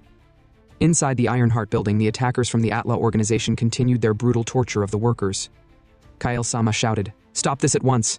The attackers ignored him, laughing cruelly as they burned the workers' heads with fire. "Sign the contract, Kyle-sama. If he don't, they'll keep throwing his workers into the flames, one by one." Another attacker raised a hand and began a countdown. "You've got 5 seconds to decide. 5, F4, 3. Kyle-sama clenched his fists, his gaze unwavering as the countdown continued. After the countdown was finished, Kyle-sama stated firmly that he would sign the papers and asked the man to release them. The man with the huge mustache smirked and said, "Great choice, but there's a problem." He's quite sure he told Kyle to sign the papers before the countdown reached 5. With a chilling grin, he added, "Now, they shall all listen to some heartwarming screams." Without hesitation, the man in blue grabbed a girl and hurled her towards the roaring fire. Her screams pierced the air as the flames got hotter. The man turned to Kyle-sama with a twisted smile and said, "Did you see that? This is what happens when anyone dares to defy Atlas." But in a shocking twist, the burning figure wasn't the girl after all. Somehow, the bodies had been swapped, and it was a member of Atlas who writhed in the fire, screaming for his captain to save him. The flames danced mercilessly, devouring his flesh. Suddenly, Kane appeared out of nowhere. His voice cut through the chaos, calm and chilling. "Do you know that death by burning is the most painful way to die?" he asked. "Every breath you take sears your lungs. It's an ordeal so unbearable that even fainting becomes impossible." The leader froze in shock, staring at Kane as if he were a phantom. Kane's grin turned sinister. "Until their very last breath, they'll feel the pain of their cells dying one by one. Doesn't that sound like a good time?" Before the leader could react, Kane shoved him into the fire. "Enjoy it to the fullest. This is the punishment you deserve." Then, with an ominous smile, Kane looked at the remaining members of Atlas and asked, "Well, who's next?" After the invaders were defeated, the survivors of the Iron Heart regrouped. Mr. KL knelt beside Amy, who was badly burned, apologizing profusely. "He's so sorry. This is his fault." But Amy replied that he shouldn't blame himself. It's not his fault. As Mr. KL reached for some ice to soothe her burns, Kane stopped him. "Don't," Kane warned. "Her dermal layer has been exposed to the flames. If he apply ice now, it will worsen her condition. He said there's someone with healing powers waiting outside." Just then, Princess Shia descended from the roof with urgency. She approached Kane and asked, "Is something wrong?" Kane nodded and gestured toward Amy. "Could you heal her? She's barely hanging on." Without hesitation, the princess replied, "Leave it to me." She knelt beside Amy and began channeling her healing magic. Amy, wincing at first, noticed the princess's magic felt different. It must be the healing arts of the second continent. Within moments, Amy's burns began to heal, and her pain subsided entirely. Staring in disbelief, she exclaimed, "It doesn't hurt anymore." Kyle-sama, equally amazed, remarked, "You've seen many healers in his youth, but this level of healing magic is extraordinary. As expected of Lord Kane's companions, they're truly remarkable." Shia blushed at the compliment. He is exaggerating. Her abilities are nothing compared to Kane's. He's far stronger. Just then, Neriel interrupted. "They have only 3 minutes left. They all need to leave this place immediately." Kale-sama nodded and began rallying his workers. "Pack up and prepare to evacuate. He'll explain the details later." One of the workers hesitated. "What about the weapons in storage?" Kyle-sama sighed heavily. "Those weapons can be reforged. Survival is more important." As everyone hurried to prepare, Kane stopped Kale-sama. "Please wait. He have a request." Kale-sama raised an eyebrow. "Oh, he wished to stay because of the sword, don't he?" Meanwhile, the princess extended her barrier using a talisman, adding 5 more minutes to their escape time. Kane expressed his gratitude, still surprised by her precision. Kyle-sama suddenly realized his oversight. "The sword," he exclaimed. "It's in his personal storage beside his room. He should have taken it earlier." Kane mentioned that he had something capable of carrying all the weapons produced at Ironheart. Mr. Kyle, startled, asked, How? How is that possible? How can he carry over thousands of weapons?" Kane smirked and revealed a tiny box. The princess, curious, asked, "What is this?" Kane warned her, "Don't touch it." Suddenly, with a loud bang, the small box sprang open, revealing rows of sharp teeth. The princess gasped in shock and instinctively stepped back. Neriel, ever vigilant, rushed to defend her. Kane quickly apologized. He should have explained earlier. This box is the secret of the labyrinth created by the sin of greed. It's an X-grade ego artifact called Mimic, a living treasure box. The princess, still wide-eyed, asked, "How does he possess the legacy of the devil that faded into the shadows of history?" Kane didn't answer, his expression unreadable. Little did they know that his grandfather was von Fluklid, the notorious criminal who stole from all continents and also the king of the first continent. Sometime later, a group from the Atla organization arrived at Ironheart. As they searched the area, the leader shouted, "What the hell happened here? There's not a single person, let alone a weapon." Enraged, he barked orders, "Capture the blacksmiths, their staff and families. These fools dared to make an enemy of Atlas? He'll kill every last one of them, slowly, in front of their families and friends." Meanwhile, the blacksmiths and Lord Kale gathered in a safe location. One of the blacksmiths expressed his gratitude. They heard Atlas didn't just come for them but for their families too. It's a relief they brought them along, otherwise Atlas would have used that against them. Kyle nodded, muttering to himself, "Everything is going according to plan." Still, he's impressed. As expected, the princess and Neriel anticipated the enemy's next move perfectly. Kyle-sama remarked, "They can't stay here. The central continent is no longer safe." The princess, with a calm smile, suggested, "How about coming to the second continent? An exclusive airship for the royalty will arrive in 4 days." Kyle-sama was surprised. If that's the case, may we accept your offer? She replied, of course. All members of Ironheart will be welcomed with open arms. Kyle-sama bowed deeply. Thank you. This is all thanks to you. Please accept my gratitude. The princess politely declined a masterpiece crafted by the head blacksmith, calling it too much. Kyle-sama then requested, if so, may he ask a favor? They need space to complete Kane's sword before leaving. It's made from the sacred branches of the Viscum album and will be named Mistiltine. He promised to finish it in 4 days. Later, near an abandoned factory beside Barakal, Kyle-sama began crafting the sword. The princess frowned at their surroundings. She can't believe this rundown factory is the best they could provide for the head blacksmith. It's shameful. Nariel reassured her. She'll protect this place until they can establish a grand workspace for them on the second continent. The princess asked if she has managed to establish contact with their country. Nariel sighed. Not yet. It's difficult avoiding detection while trying to contact the first prince directly. If they let their signals be detected by other terminals, it would be quicker. The princess shook her head. They can't risk it. One of the 13 communication terminals is handled by an Atlas spy. Nariel was shocked. A spy among the 13? But they include the 7 Guardian Knights, 2 of the strongest warriors, and 3 high-ranking officials who have served the Beast King for over 20 years. The princess nodded gravely. That's exactly why they must only contact her brother, the first prince. He's the only one confirmed to be trustworthy. Heir to the throne and respected by all, he's their safest link. Nariel vowed. She'll find a way to contact him without compromising their position. The princess gave a determined smile. Good. But with a serious tone, the princess turned to Nariel and asked, who on earth is Kane? Not only does he know about mimics and an X-grade artifact, but he's also incredibly strong and possesses an unknown skill. Nariel sighed and replied, she don't really know much about him, but she's certain Kane isn't on the evil side. They're actually fortunate to have him with them. Otherwise, taking down the enemies would have been much more tedious. The princess nodded. That's true. There's no way Kane is a villain. Yet inwardly, she couldn't shake a nagging doubt. If he isn't a villain, what was that evil aura possessing him at the time? 4 days later, at the designated meeting point, Kane addressed Nariel. She've worked hard these past 4 days. Those traps she set were helpful. Nariel shook her head modestly. She didn't do anything special. Honestly, she didn't expect the intruders to be caught so easily. Moments later, the rest of the group arrived. They agreed to move forward together. However, the princess turned to Kane and said, it would have been ideal if he could join them on the journey to the second continent, but since he's staying behind, she'll return as soon as she can. Kane smiled faintly. Take your time, he'll manage here. Nariel interjected with confidence. Kane can handle himself. Even if they're late to assist him, he'll resolve the situation on his own. Kane shook his head. No, that would be too troublesome. He'll wait for them to return. Kale Samathan approached Kane and said, he probably know this already, but he can't touch the sword until it's completely ready. The blade he created for Kane needs sufficient mana to transform into the divine sword. If he touches it in its current incomplete state, it will shatter due to his issue with handling metals. Kane nodded. Understood. He won't touch it until it's complete. With a faint smile, Kale acknowledged his promise. Kane thanked him. Even though it's not finished, Kyle's craftsmanship has fulfilled a dream. Please take care of yourself when you reach the second continent. A while later, the group arrived at the meeting point, where the royal airship from the second continent approached. Excitement filled the air as they watched it draw closer. Nariel remarked, right on time, just when they needed it. Suddenly, a loud thunderclap echoed. Nariel sensed danger and instinctively pushed the princess aside. From a distance, a voice roared.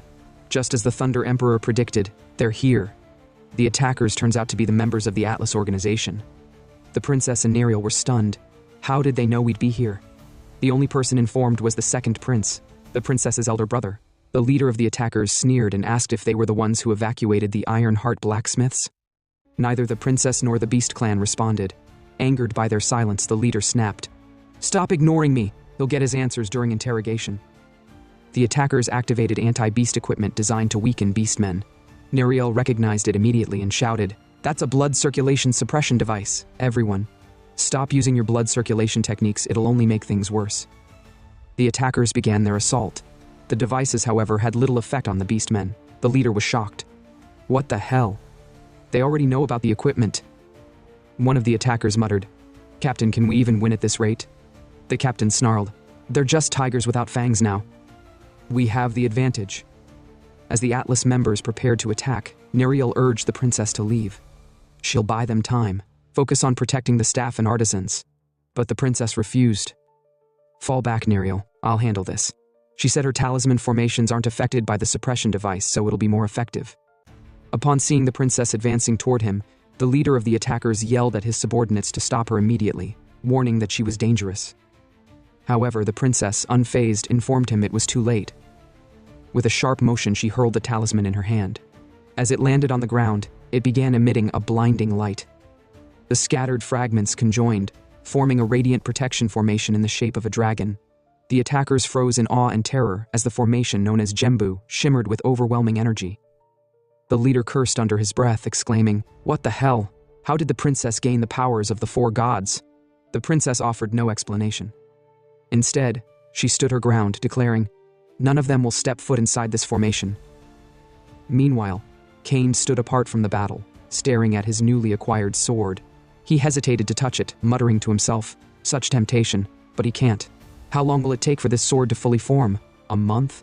He can't wait that long." His thoughts shifted to Neriel's sword, the Black Fang, which he had forgotten to return. He need to give it back, he thought, but another dilemma surfaced.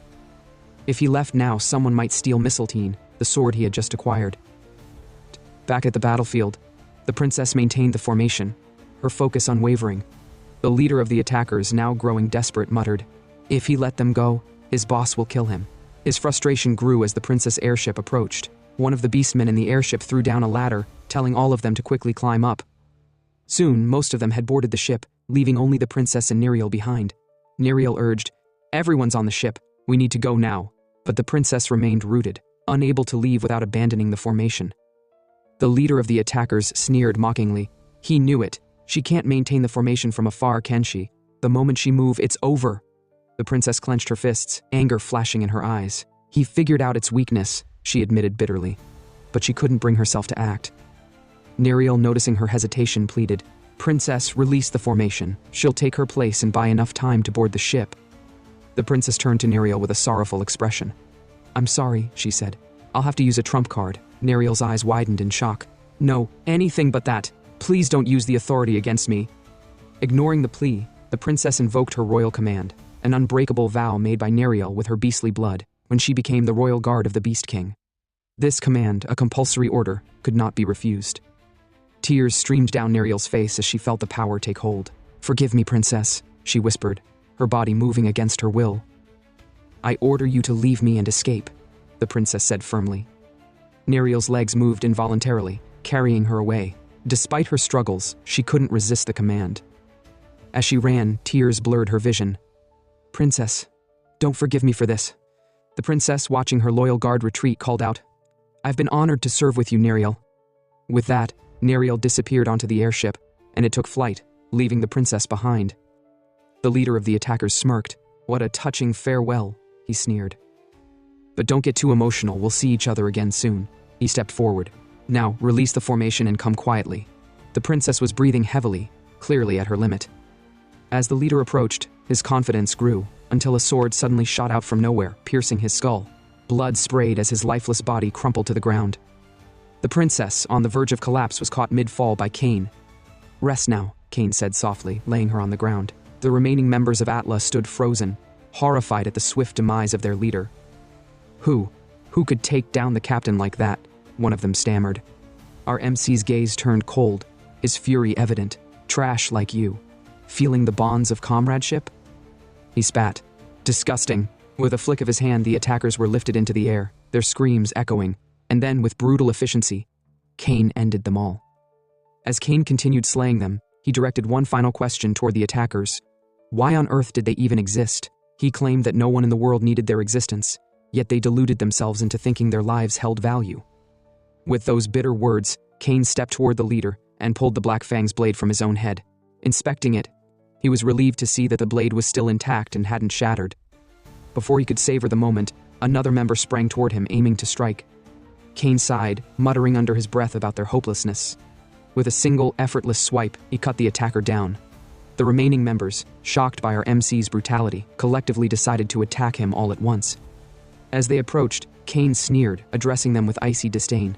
The only meaningful way people like them can contribute to this world is by dying as quickly as possible.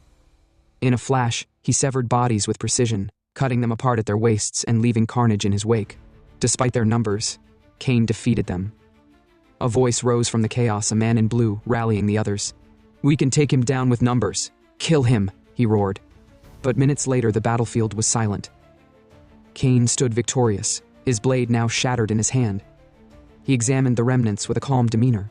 As expected of a magic sword, it held up well, 100 swings. Turning his attention to the unconscious princess, Cain carried her away, seeking a safe place where she could regain her strength. "She's in terrible condition." In another scene, the Thunder Emperor stood in his grand hall, lightning crackling around as fury consumed him. Gripping the neck of one of his subordinates, a trembling woman, he snarled, "You failed to capture the princess?" Struggling to speak, the woman stammered, I'm sorry, my lord." The Thunder Emperor released her with a sharp glare. "Explain what happened," her voice trembling. "A powerful warrior appeared. That's why they failed." The Thunder Emperor's eyes narrowed. "What is she saying? What kind of warrior could defeat all of them so easily?" She gestured toward a nearby device, a mana recorder. She said that they always carry these recorders in case of unexpected encounters. It captured the battle. Activating the device, the Thunder Emperor watched the recording in silence. His expression darkened as the footage unfolded. Whoever the warrior was, they struck down Atlas members with precision and speed. Shockingly, the recorder failed to trace the attacker's mana signature at all. The Thunder Emperor's voice wavered slightly as he muttered to himself, "There are only 3 people in this world who could achieve such a feat. The sword god of the 4th continent, Fluklid, the supreme king of the 1st continent, and their own leader, the general boss of Atlas organization." Fear crept into his voice as he speculated further. If it was Fluklid, if he's gone undercover and appeared here in the central continent, then they're in unimaginable trouble. Fluklid is the tyrant of the 1st continent. If he's involved, this is far worse than he thought. Sometime later, the princess, after resting, gradually regained consciousness.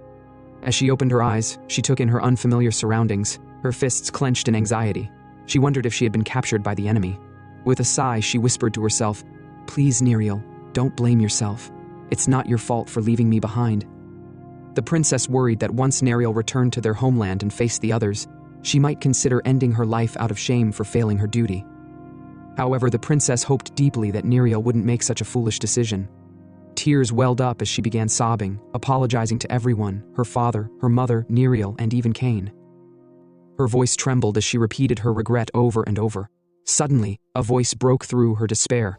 "Looks like she's awake," the voice said. Startled, the princess looked up, her vision blurry with tears. Standing before her was Cain. The princess blinked, unsure if she was hallucinating. "Am I dreaming?" she muttered, her voice shaky. Cain gently tapped her forehead. "How was your rest?" he asked casually, as though they weren't in a dire situation. His hand lingered on her forehead for a moment, its warmth reassuring. The princess realized it wasn't an illusion. "It's really you," she whispered before breaking into fresh tears.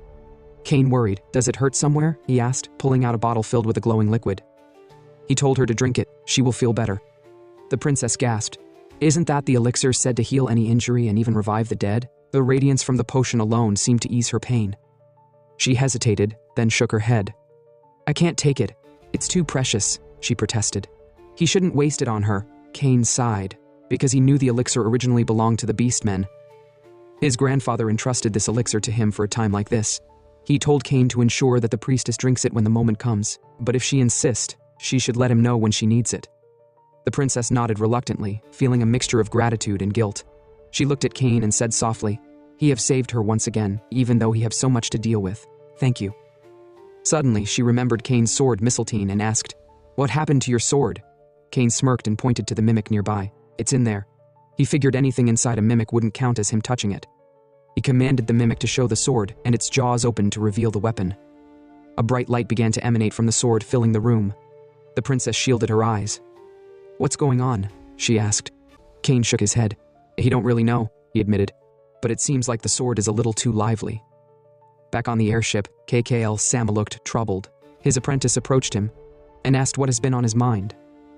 Kyle sighed. He feel like it's his fault. If only the sword didn't need to mature, then Cain wouldn't have stayed in that factory. The apprentice asked, "Is maturing the sword really that difficult?" Kyle nodded. "The process itself isn't complicated. The issue is the sword needs to absorb mana. The more it absorbs, the stronger it becomes. If there were a place where mana was 5 times more concentrated, Mistletoe could become a true divine sword." Meanwhile, back in the cave, the princess watched the glowing sword with curiosity. "Is something wrong with it?"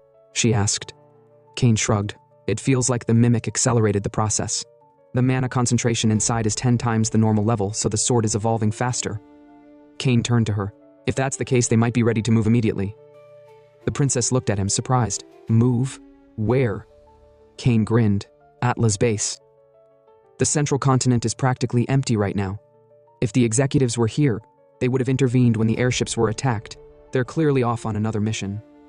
The princess nodded, realizing he had a point. Kane extended his hand to her. We need to gather information. I'll need your cooperation. First of all, Kane and the princess decided to head to the Atla surveillance building. At the Atla base, the escort leader barked orders, demanding that his subordinates find the princess at all costs. He shouted at them to scour the scene and gather every trace of her immediately. Muttering under his breath, he admitted his fear of being executed if he failed to locate her within the next 3 days. Meanwhile, Kane and the princess had already infiltrated the surveillance base. Their success lay in the spell they had cast, blinding all the cameras and ensuring their movements remained undetected. Thanks to this, their progress had been smooth so far. Peering cautiously around a corner, Kane noted the enemy's presence. They're here, he whispered. As the enemy advanced to attack, Kane unsheathed his sword.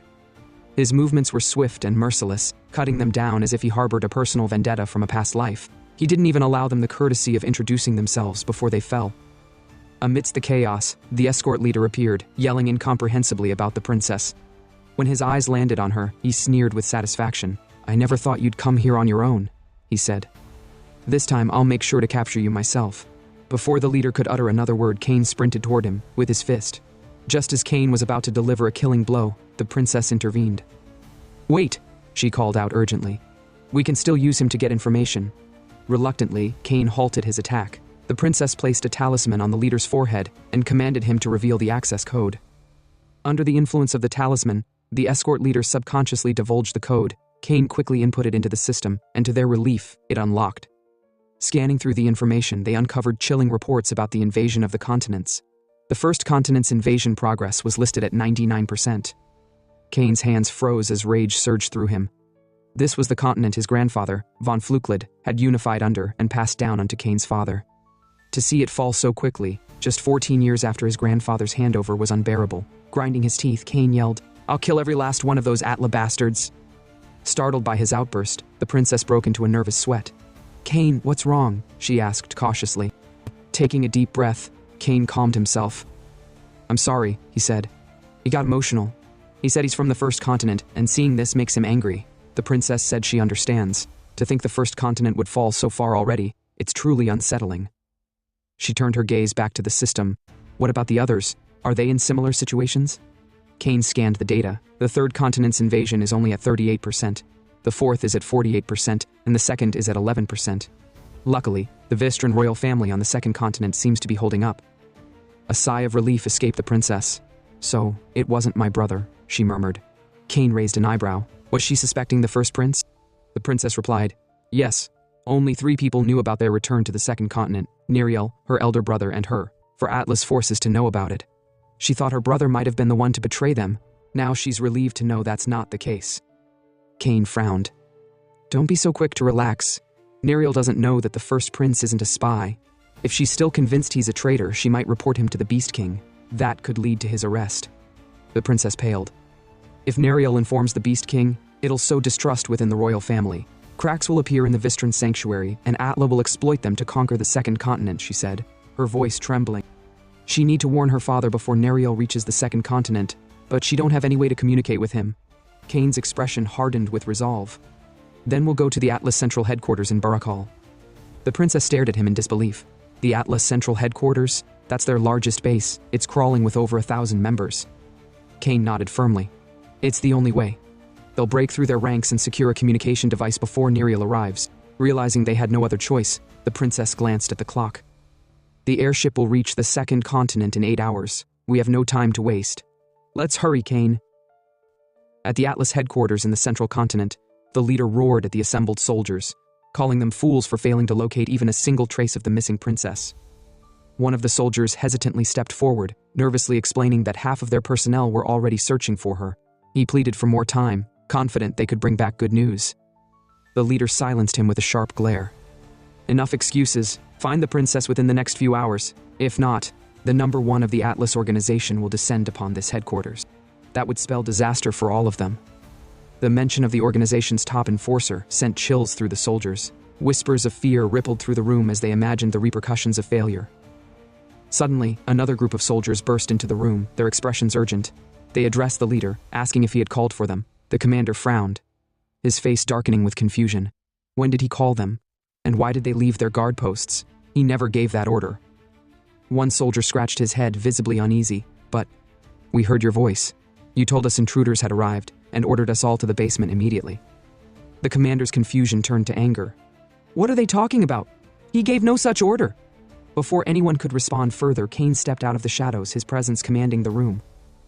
Ah, that was me, Kane announced, his voice dripping with mockery. He thought it would be efficient to gather all of them in one place, so he could take them out at once. Time is a luxury he don't have. The soldiers froze in shock. The commander demanded, Who the hell are you? Kane tilted his head, his grin widening. Me? I'm the Grim Reaper. Before anyone could react, the room was plunged into darkness. The electricity cut out, leaving the soldiers blind and disoriented. Their panicked shouts filled the air as they struggled to adjust. Through a transmission device, the princesses told Kane that she'd cut off the electricity and activated the sensor as planned. The visual enhancement talisman should be working now. Kane nodded, though she couldn't see him. Good work. Time to finish this. The commander barked orders, trying to rally his men. Don't falter. We outnumber him. But he didn't get to finish. Kane's fist connected with his face, sending him flying across the room. The soldiers panicked, yelling into the darkness as Kane struck again and again, his movements swift and ruthless. Grabbing the commander's fallen sword, Kane admired it. Not bad. Let's see how useful this is.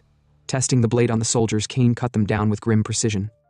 One desperate soldier shouted, Wait, spare us, there's a kid here. Kane's grin turned wicked. A kid, huh? How tragic. Meanwhile, the princess watched the chaos unfold through the talisman's sensors. She had done her part, using auditory hallucination magic to lure the soldiers into the trap Kane had planned. But watching him now, her stomach churned. His ferocity, the pleasure he seemed to take in the slaughter, it reminded her of a past vision. She recalled seeing Kane shrouded in an evil aura, his fate hidden in impenetrable darkness. The memory of that vision unsettled her. Could it be true? Was Kane destined for destruction? Back in the battlefield, Kane's voice broke the silence. It's too quiet now, he said. This is getting boring. Let's make a deal. He'll spare the first person to beg for forgiveness. Instantly, the soldiers began shouting their apologies, pleading for their lives. Kane laughed, the sound cold and humorless. He said he was planning to spare the first person, but since they've all begged at once, well, I guess he'll just have to kill everyone. And so he did. Swinging the sword with a twisted sense of joy, he mowed down the soldiers like a predator playing with its prey. When the last enemy fell, Kane stood amidst the carnage, letting out a tired sigh. Relying only on his hearing is exhausting. The talisman didn't help at all. The talisman should have enhanced his senses. He should have been able to see even in the dark. Kane frowned, realizing something. It's not the talisman, it's him. He don't have mana, so it didn't work. As he prepared to leave, the princess stepped into the room, her face serious. Before Kane could speak, she cut him off. She said she don't like wasting time, so she'll ask directly, Do you feel joy when you kill people? Kane hesitated for a fraction of a second before answering, No. But the princess wasn't convinced. Pointing an accusatory finger at him, she declared, Liar. The princess accused Kane of being a liar, claiming he had purposely given the soldiers hope just to enjoy crushing it. Didn't you? She pressed. But Kane shook his head, denying the accusation. No, this is just a misunderstanding, he replied evenly. Suddenly, a voice interrupted the tense exchange. It was the Thunder Emperor, whose presence radiated an overwhelming power as he yelled, Princess Xia Ven Vistrin. The princess froze in shock. What? What is the Thunder Emperor doing here? The Thunder Emperor's voice boomed, laced with disdain. You're bold, marching into Atlas Central Headquarters as if you own the place. He said, he'll tear them to shreds so thoroughly that they'll never rise again. With a deafening roar, he unleashed a thunderous attack, lightning crackling violently as it hurtled toward them. Kane quickly realized that the Thunder Emperor's target wasn't the princess. It was him. So, Van plans to get rid of him first to capture the princess, huh? Kane mused grimly. The attack exploded where Kane had stood, leaving a smoldering crater in its wake. The princess called out in panic, Kane! But there was no reply. The Thunder Emperor sneered. Don't worry, he said to the princess. You still have your uses. I won't kill you. Not yet. Just then, Kane emerged from the smoke, unscathed. He brushed off the dust and smirked. Thunder Emperor, huh? True to your name, your lightning packs a punch. And your attitude? Stormy enough to match. The Thunder Emperor's eyes widened in disbelief. Before he could react, Cain lunged forward, landing a punch that sent the Thunder Emperor flying backward. The sheer force shattered 5 massive pillars, the debris raining down like stone confetti. The princess rushed to Cain's side. Is it over? Did you defeat him? She asked breathlessly. Cain shook his head. Not yet. From the mimic he carried, Cain pulled out a sacred relic, a divine instrument called Soladon Vistrain. Turning to the princess, he said, Please wear this. The princess gasped. This is a sacred item from the first Beast King. How do you have it? Cain averted his gaze. You wouldn't want to know, he muttered. His grandfather stole this relic to purify Cain's true nature.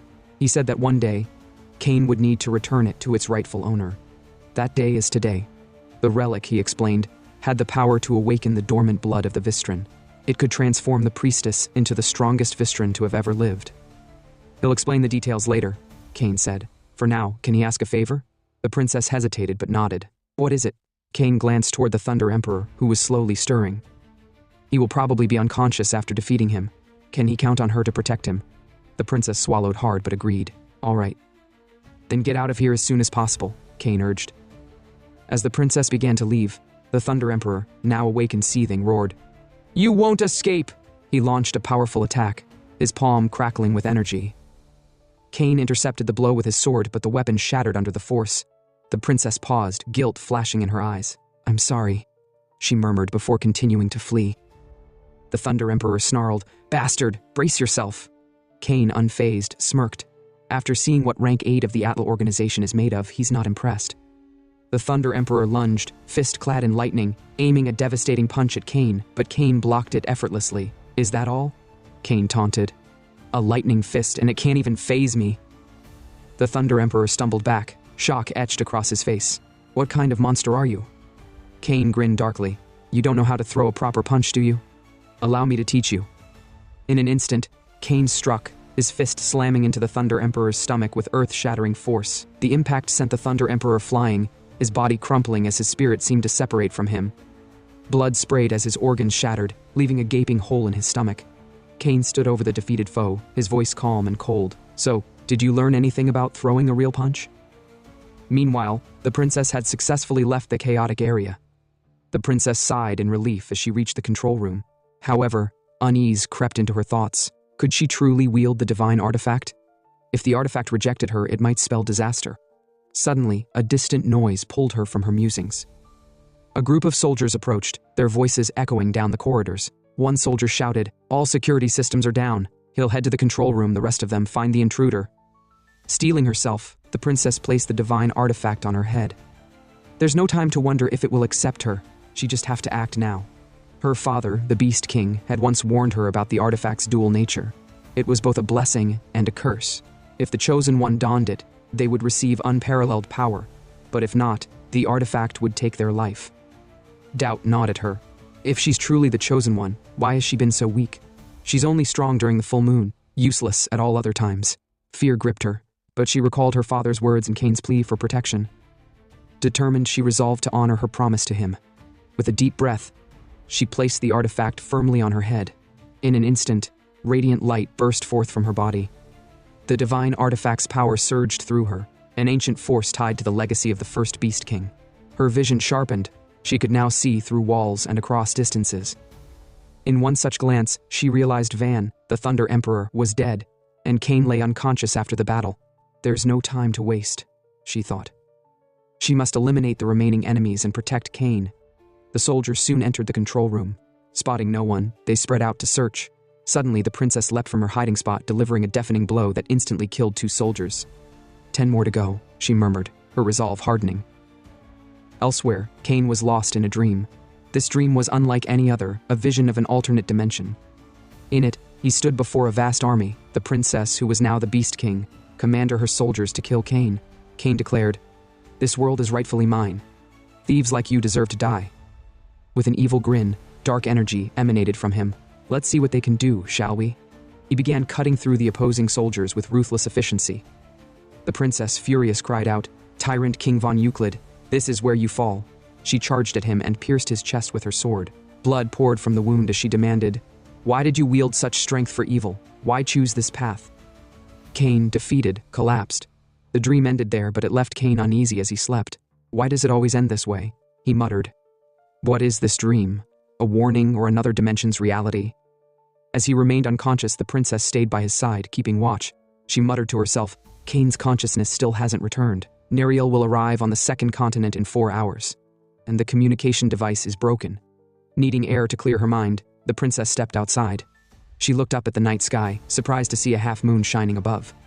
Why does it feel like a full moon? She wondered. Despite the incomplete moon, she still felt strong. Was the divine artifact altering her blood's awakening? Examining her reflection in a nearby puddle, she noticed her eyes had changed. For the first time, she felt truly powerful. But suddenly, her thoughts were interrupted by a voice behind her. Nice weather, isn't it? Startled, the princess turned sharply. What she saw left her in utter disbelief. Looking around, the princess was shocked and stunned by what she found.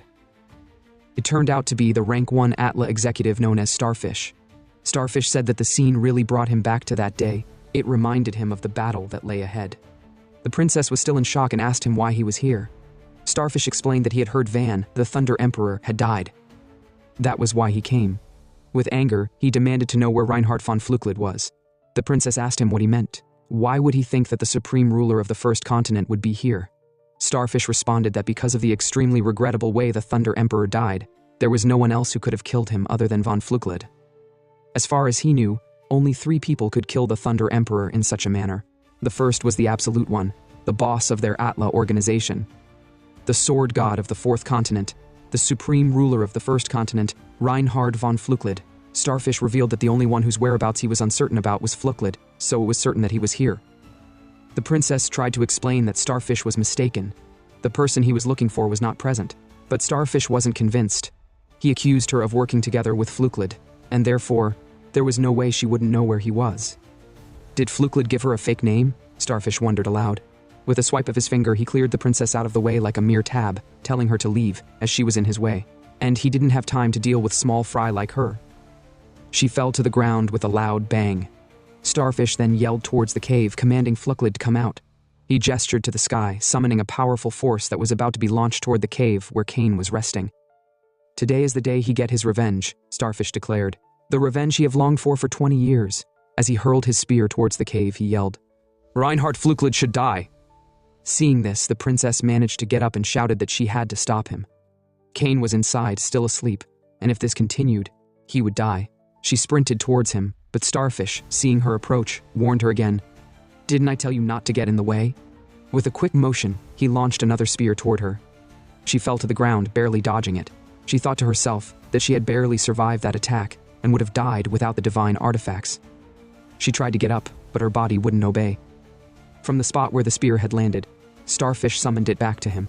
He sneered at the princess, remarking that she was good, being able to dodge his spear.